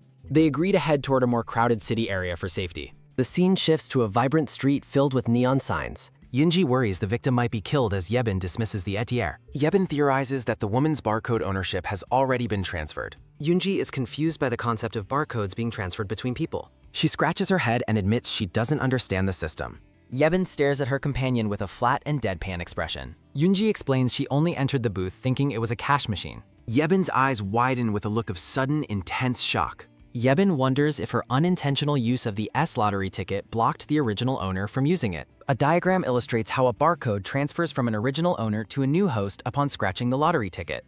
Yoonji points toward her companion while explaining that Yebin has officially become the new owner of the barcode. Yebin notes that once an S lottery ticket loses its ownership, it can never be used by another person again. She continues to explain the specific process that resulted in her becoming the new host for the ticket. Yebin finds the situation strange because barcode transfers usually require the original owner to be nearby for the process to work. Yoonji suggests that the original owner of the ticket might be dead, which would explain the unusual circumstances of the transfer. The masked woman reaches up to adjust her hood with a sudden, soft rustle sounding as she considers the theory. Yebin asks for more details on how the barcode transfer system actually works to better understand her situation. Eunji smiles behind her white mask and prepares to explain the next part of the process to her friend. Her phone begins to vibrate with a sudden rhythmic buzz sounding as she looks down at her pocket. The phone screen displays an incoming call from a contact saved under the name Deadweight. Yoonji stares at the vibrating device with a sudden, sharp glint sounding as she recognizes the caller. She answers the call with a sudden mechanical click sounding and announces that she is heading home immediately. Yoonji tells her friend to head straight home and warns her to avoid going near any SATM booths today. She sprints away with a sudden, frantic dash sounding while complaining about the person who just arrived at her house. Yebin considers the mess of side effects and raiders while reflecting on the heavy reality of the situation. She looks up with a troubled expression and decides she needs to leave the area as soon as possible. The stars shine brightly in the deep blue night sky above the quiet city landscape. The scene shifts to a quiet brick apartment building standing under the clear and starry night. Eunji swings the front door open with a sudden loud bang sounding and shouts for her older sister. An older woman bows and complains that Yebin's sister arrived unannounced and startled her while she was cleaning. She laments how the house will get dirty again just after she finished turning the pigsty into a livable space. The cleaner turns back with a sudden sharp creak sounding and notes that the sister ordered expensive delivery without money. Yoonji looks on with a cold and intense expression as she absorbs the news about her siblings' behavior. She stormed into the room and demands to know why her sister snuck out of the rehab center without permission. The orange-haired woman smiles and insists she is fine while holding up a piece of clothing she recently purchased. She tosses a dark shirt toward the floor with a sudden, soft flutter sounding while making a lighthearted comment. A hand reaches out and grabs the discarded garment with a sudden, quick snatch sounding before it hits the ground. Yoonji holds up the small shirt and tells her sister to buy clothes that actually fit her body. The brown hair of the frustrated woman whips around with a sudden, sharp snap sounding as she turns away. The obese woman sits on the floor with a cheerful smile despite the harsh and critical words from her sibling. Yoonji sighs in deep exasperation at the recurring and exhausting cycle she must endure with her troubled sister. The woman looks into the mirror and sees a slender version of herself in her mind due to her condition. Yoonji stands by the bed and reflects on how psychiatric medication failed to treat symptoms caused by the lottery. She watches her sister and notes that her condition is considered mild compared to the people at the rehab center. The city skyline glows purple as the narrative warns that she becomes dangerous when she briefly regains her clarity. Eunji grips the dark fabric tightly with a sudden firm squeeze, sounding while questioning why this happened to her sister. She urges her sibling to return to the rehab center where she had shown significant signs of improvement. Yoonji leans in close and asks the other woman how she thinks she actually looks in the mirror. The orange-haired woman looks toward her reflection with a sudden curious turn, sounding as she considers the question. She grins and remarks with a sudden cheerful glint, sounding that she looks even skinnier than she did yesterday. Yoonji stares back with a look of profound sadness and hopelessness at her sister's deep-rooted delusions. A memory shows the two sisters standing together in their original states before the illness took hold of them. The brown-haired woman looks down with a pensive expression while accepting that her sister did not want to be sick. She reflects on a dark and regretful moment in the past when she considered letting her sister die. The sun shines over the green trees as a countdown indicates 1 day remains until a major change occurs. Yoonji lies on her couch and stares at her phone in the middle of her quiet and empty living room. She holds the device up with a sudden, steady lift, sounding while checking her status on a community board. A member profile screen displays her current rank as Sprout and the requirements for an automatic promotion. Eunji lies on her bed and complains about the total lack of information on the raiders. Her Sprout rank prevents her from seeing anything more than the basic public boards. The only thing she can find is the location list for the SATM machines. She sits up with a sudden sharp jolt sounding and considers staying near her sister. Yoonji worries the barcode won't work tomorrow and resolves to buy a ticket today. She looks out her window at the clear, bright sky with a sudden, quiet glance sounding. People walk past a brightly lit SATM booth on a busy city street. The brown-haired woman has been watching this specific area for 40 minutes now. Disguised in a mask and hat, she feels safer being in a crowded area. She reaches into her pocket and thanks her matured savings for the cash. Yoonji tells herself to wait just a little longer before moving into action. An elderly woman with a cane walks past with a sudden, shaky wobble sounding. Yoonji is shocked to see the grandmother suddenly heading inside the SATM booth. The woman inside the booth appears through the glass with a sudden, quiet hum sounding. Yoonji remains confused as the grandmother eventually walks away from the booth. The booth light suddenly flickers and dies with a sudden, sharp pop sounding. She notices another masked woman and wonders if they are a lottery user too. The light in the booth flickers once more with a sudden, quick pulse sounding. Yoonji narrows her eyes with a sudden thoughtful squint sounding as she considers the timing. A memory shows the lights going out the moment she entered the booth yesterday. She hypothesizes that the machine shuts down automatically for anyone who isn't a user. The light in the booth turns back on with a sudden, bright flash sounding. Yoonji's eyes widen with a sudden, intense stare sounding at the perfectly timed coincidence. She reaches into her pocket and decides that she has finally observed enough. Her shoes hit the pavement with a sudden, rhythmic top sounding as she walks. Two men arrive on a motorcycle as the rider tells his senior to hurry up. Yoonji recoils in shock with a sudden loud gasp sounding at the new arrival. She assumes people mistake the booth for a normal ATM since it's on the roadside. She turns her head with a sudden, quick snap sounding as a noise erupts. A man inside the booth begins smashing the machine with a sudden, heavy thud sounding. The masked rider swings a tool with a sudden, forceful whoosh sounding inside. The screen of the SATM shatters with a sudden, sharp crack sounding. Yoonji watches in horror and questions why the man is smashing the machine. The junior on the bike tells his senior they finished and should move to the next spot. The senior wonders about the machine's purpose while the junior urges him to leave immediately. The motorcycle speeds away with a sudden loud roar sounding into the city. Yoonji realizes they are targeting known booth locations and wonders about their plot. She pushes the booth door open with a sudden slow creak sounding to investigate. She stares at the destroyed screen and concludes that the damage is insane. Eunji pulls out her phone to check for other SATM locations nearby. The map displays location pins across the surrounding city streets. She worries that not a single functioning machine will be left by the morrow. Eunji walks away with a sudden, determined pace sounding as she leaves the booth. She focuses intensely and pleads for her barcode to be recognized today. She finds another booth location tucked inside a quiet concrete tunnel. Yoonji is dismayed to see that this machine has also been smashed. She checks her phone and decides she must head farther out to find one. The bus engine hums with a sudden low rumble sounding during her ride. Yoonji lets out a frustrated cry with a sudden sharp clank sounding from another broken booth. The bus continues to shake with a sudden low rumble sounding while her search continues. Yoonji yells in despair with a sudden loud clang sounding as she discovers another destroyed booth. She travels across the city with a sudden rhythmic clatter sounding while standing on the moving bus. Another machine has been completely smashed with a sudden heavy thump sounding in the quiet street. The brown-haired woman leans over with a sudden heavy pant sounding while despairing over the lack of working machines. Eunji looks at her phone screen with a sudden quick glance sounding to find one final coordinates. She begins to run again with a sudden soft rustle sounding as she navigates the city streets. She sprints toward a bright light with a sudden fast thud sounding while hoping for a functioning machine. The woman pauses to catch her breath with a sudden heavy pant sounding in the empty alleyway. Yoonji scurries around the corner with a sudden quick scurry sounding as she nears her final target. Her eyes widen with a sudden intense stare as she spots the glowing booth ahead. She finds a perfectly intact SATM booth glowing with a sudden bright flash sounding in the darkness. Yoonji looks around nervously with a sudden quiet turn sounding before she approaches the glowing entrance. She notices a man running in the distance and realizes the raiders have not reached this location yet. She enters the booth with a sudden quick clatter sounding and locks the door behind her for safety. Yoonji stands inside with a sudden quiet breath sounding as she prepares to start the scanning process. She looks up at the interface with a sudden sharp jolt sounding and focuses on the task. She holds out her wrist with a sudden soft slide sounding while worrying that the barcode might fail. The machine begins to process her information with a sudden static buzz sounding as it reads the mark. The entire booth glows red with a sudden sharp pulse sounding while the system attempts to recognize her. The screen glimmers with a sudden static buzz sounding as the authentication system encounters a processing delay. A loud tone rings with a sudden bright ding sounding as the screen confirms her successful authentication. Yoonji hunches over with a sudden heavy sigh sounding as the intense fear and tension finally leave her. She inserts her cash into the intake slot with a sudden soft slide sounding to finalize her transaction. The machine begins to cycle with a sudden mechanical whir sounding as she waits anxiously for her ticket. The dispenser slot begins to open with a sudden mechanical creak sounding as the lottery ticket is prepared. The tray moves forward with a sudden fast whir sounding to deliver the purchased item to the woman. Yoonji reaches her hand toward the opening with a sudden quick reach sounding to claim her lottery ticket. She struggles to pull the ticket out with a sudden strange shaking sounding and wonders why it is stuck. She hears a noise behind her with a sudden sharp click sounding and looks back toward the glass.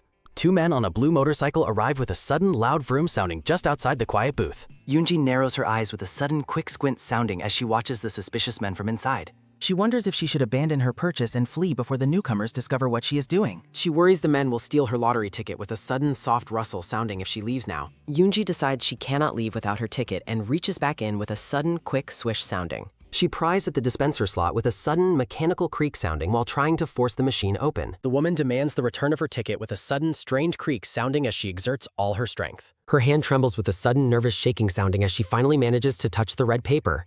She focuses all her energy on reaching the prize as her fingers stretch toward the internal mechanism. Her fingertips touch the edge of the ticket with a sudden soft tap sounding in the dark booth. Yoonji stares with a sudden intense gaze sounding at the red ticket she is about to retrieve. The rider in the white helmet turns his head with a sudden curious glance sounding toward the dark booth. The man with the backpack points out that someone is currently occupying the ATM booth in the alley. He notes that the lights are off despite the person inside and begins to suspect the occupant's intentions. They discuss their orders to report active booths and decide the person has been inside far too long. The leader turns his head with a sudden sharp snap sounding as he prepares to investigate the situation. The two men stand by their motorcycle and consider how to approach the suspicious and silent booth. Yoonji grips the ticket with a sudden strange shaking sounding as she pulls with every ounce of her strength. She ignores the pain of her hand cramping as she desperately tries to extract the ticket from the tray. She rips the red lottery ticket from the machine with a sudden sharp whoosh sounding at last. Yoonji clutches the ticket with a sudden pained ache sounding as her hands throb from the violent struggle. The booth door opens with a sudden slow creak sounding. Eunji flinches with a sudden heavy thump sounding as a man in a black helmet stands behind her. Her bruised hand grips the lottery tickets with a sudden nervous shaking sounding. She clenches the prize with a sudden tight grip sounding. The brown-haired woman explains that the machine lacks a card slot and is likely not a functioning cash ATM. The man in the black helmet stands silently with a sudden quiet stare sounding. Eunji notes the lights went out and suggests he should probably find another ATM since this one seems broken. The man reflects on how familiar the woman's voice and eyes seem to him. He continues to observe her and notices her familiar brown hair with a sudden, intense stare sounding. He spots a red mark on her wrist and wonders if it is blood with a sudden, curious glance sounding. Yoonji asks him to step aside so she can find another ATM to withdraw cash. The brown-haired woman gulps with a sudden nervous swallow sounding. The man in the black helmet remains silent. He reaches into his pockets with a sudden soft rustle sounding. The man presents a tan-patterned cloth with a sudden gentle reach sounding. He offers the handkerchief to the woman with a sudden soft slide sounding as she wonders about his intent. Eunji looks at the offered item with a sudden hesitant gaze sounding. Her hand is visibly bruised and stained. She begins wiping her hand with a sudden quick scrub sounding. She stops and looks at the cloth with a sudden quick glance sounding. The woman is shocked to realize the patterned item is an expensive Gucci handkerchief. Panicking, she apologizes for getting blood on the cloth and claims it is just tint. The man gestures for her to leave as she wonders if he is telling her to go. Eunji assumes he just thinks she's a confused ATM user and is urging her to leave for safety. The man shakes his head with a sudden dismissive turn sounding. He waves her away with a sudden fast wave sounding as she realizes he's telling her to go immediately. The brown-haired woman thanks him and bows before departing while another rider waits in the distance. She sprints away with a sudden fast patter sounding. The man stands at the machine as his partner asks if anything suspicious has changed. The man in the black helmet looks back into the alleyway with a sudden quiet stare sounding. Eunji sits on the floor at home with a sudden tired slump sounding. She begins scratching a ticket with a sudden rhythmic scratch sounding. Her bruised hand holds a coin with a sudden steady scratch sounding. Her eyes widen with a sudden intense stare sounding at the result. The woman jumps up and screams with joy with a sudden loud cheer sounding. The red ticket reveals she has won a third prize valid for 90 days. She falls back onto the sofa with a sudden heavy flop sounding and celebrates that her search is over. Eunji cries tears of relief with a sudden soft sob sounding. She wipes her face with a sudden quick swipe sounding. The woman cries out in pain with a sudden sharp yell sounding. Her hand is red and swollen with a sudden painful throb sounding. She realizes she burned her hand while desperately pulling the ticket from the machine earlier. She searches her pockets with a sudden quick fumble famming. She pulls the tan handkerchief from her pocket with a sudden soft slide sounding. Eunji wonders if the man noticed the blood and deliberately let her go anyway. She considers why he would help her and wonders about his true identity. The sunset fades into night with a sudden quiet shift sounding.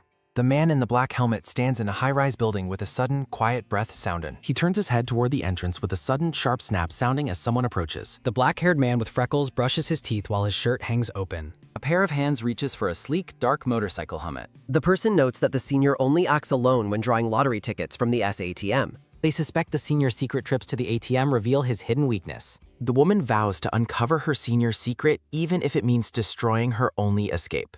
The black-haired man stares intensely with a sudden, quiet gaze sounding. A mouth curls into a wide, mysterious smirk. He lets out a soft laugh with a sudden, quiet chuckle sounder. A light brown-haired boy smiles and remarks that the look suits Jerem perfectly. The person promises to show Woojin how dangerous someone with nothing left to lose can be. Yoonji lies exhausted on her bed with a bruised hand resting on the pillow. She groans as she rolls over with a sudden, tired hung sounding. Her hand is covered in dark, painful bruises with a sudden, sharp throb sounding. The woman stares blankly at the ceiling with a sudden, quiet breath sounding. Eunji is horrified to find a barcode marked D0 on the side of her neck. She frantically takes photos of the mark with a sudden, quick chok sounding. She examines her phone with a sudden, nervous slide sounding while worrying about the mark. She notices that the top left of the barcode is slightly distorted as if pressed. Yoonji wonders if weight gain or stacked tickets cause the mark shape to change. She wants to check the barcode at an ATM but fears returning after yesterday's trauma. She types on her phone with a sudden quick top sounding while searching for safer ATMs. Her eyes widen in shock with a sudden, intense stare sounding. A notice reveals that SATM location sharing and cafe operations have been suspended. Eunji realizes she barely avoided a disaster by buying her ticket yesterday.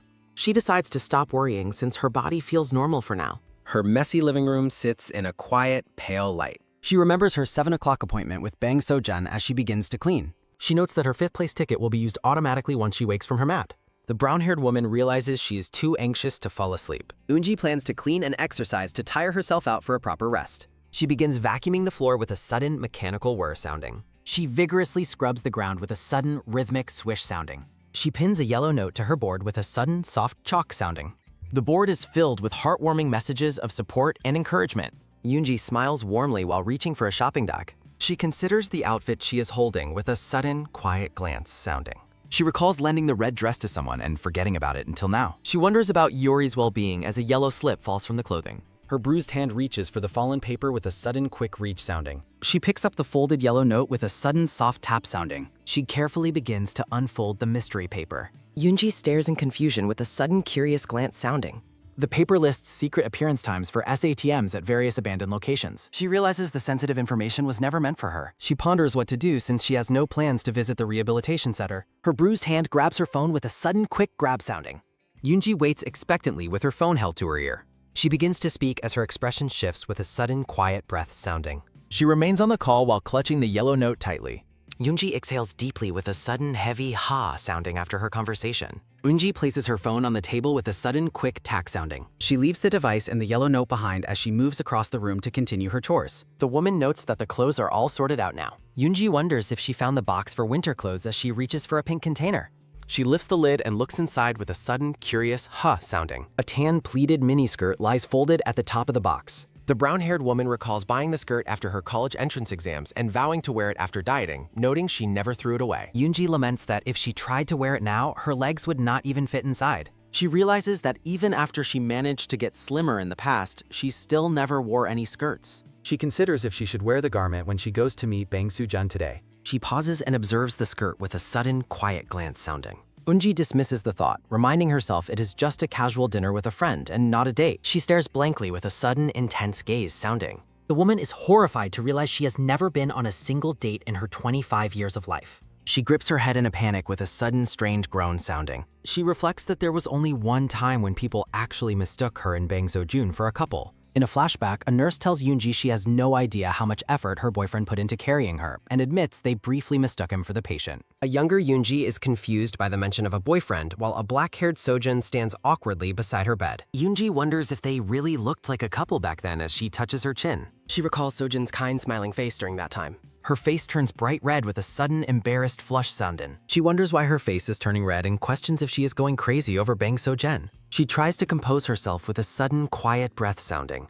A flashback to a funeral shows people whispering that the daughter of the deceased is a poor thing and noting that the wicked live long while the good die early. A hand reaches out as Seojun tells Eunji he heard she hasn't eaten in 2 days and urges her to go eat with him. Tearfully, Sojun tells her not to live with regret and to stay strong so she can send the old man off properly on his final journey. Eunji reflects that he was a good friend who reached out to her first even though they were not very close at the time. She chuckles to herself, thinking that if he did like her, it would only be because he saw her after she lost weight. She places the skirt back into the box with a sudden, soft slide sounding. Eunji decides to wear her usual clothes since she expects Sojun to dress casually for their dinner as well. The balcony of an apartment complex echoes with a sudden, soft meow sounding. A cat sits by a green door and calls out with a sudden, rhythmic meow sounding. A man approaches the cat with a sudden, soft rustle sounding and asks Guibong if he is waiting for his lord. A blonde-haired man in a red hoodie crouches and asks the cat if he should open the door. He asks the cat if it will let him touch its belly fat or paw pods in exchange for opening the door. He stares at the silent cat with a sudden, disappointed glance sounding. The blonde man laughs as the cat nuzzles him, remarking that the pet has the star quality he expected. A voice from behind the door tells him not to open it because they sprayed perfume and are currently airing the room out. Suwon is confused why someone is making a fuss about perfume since it is just a dinner plan with Kang Eunji. Inside the room, Sojun sprays a bottle of Tom Ford perfume and admits he has finally made up his mind after 8 years. The black-haired man looks determined as he prepares for his meeting. Suwon and the cat stare in utter shock at the sudden, sharp change in the atmosphere.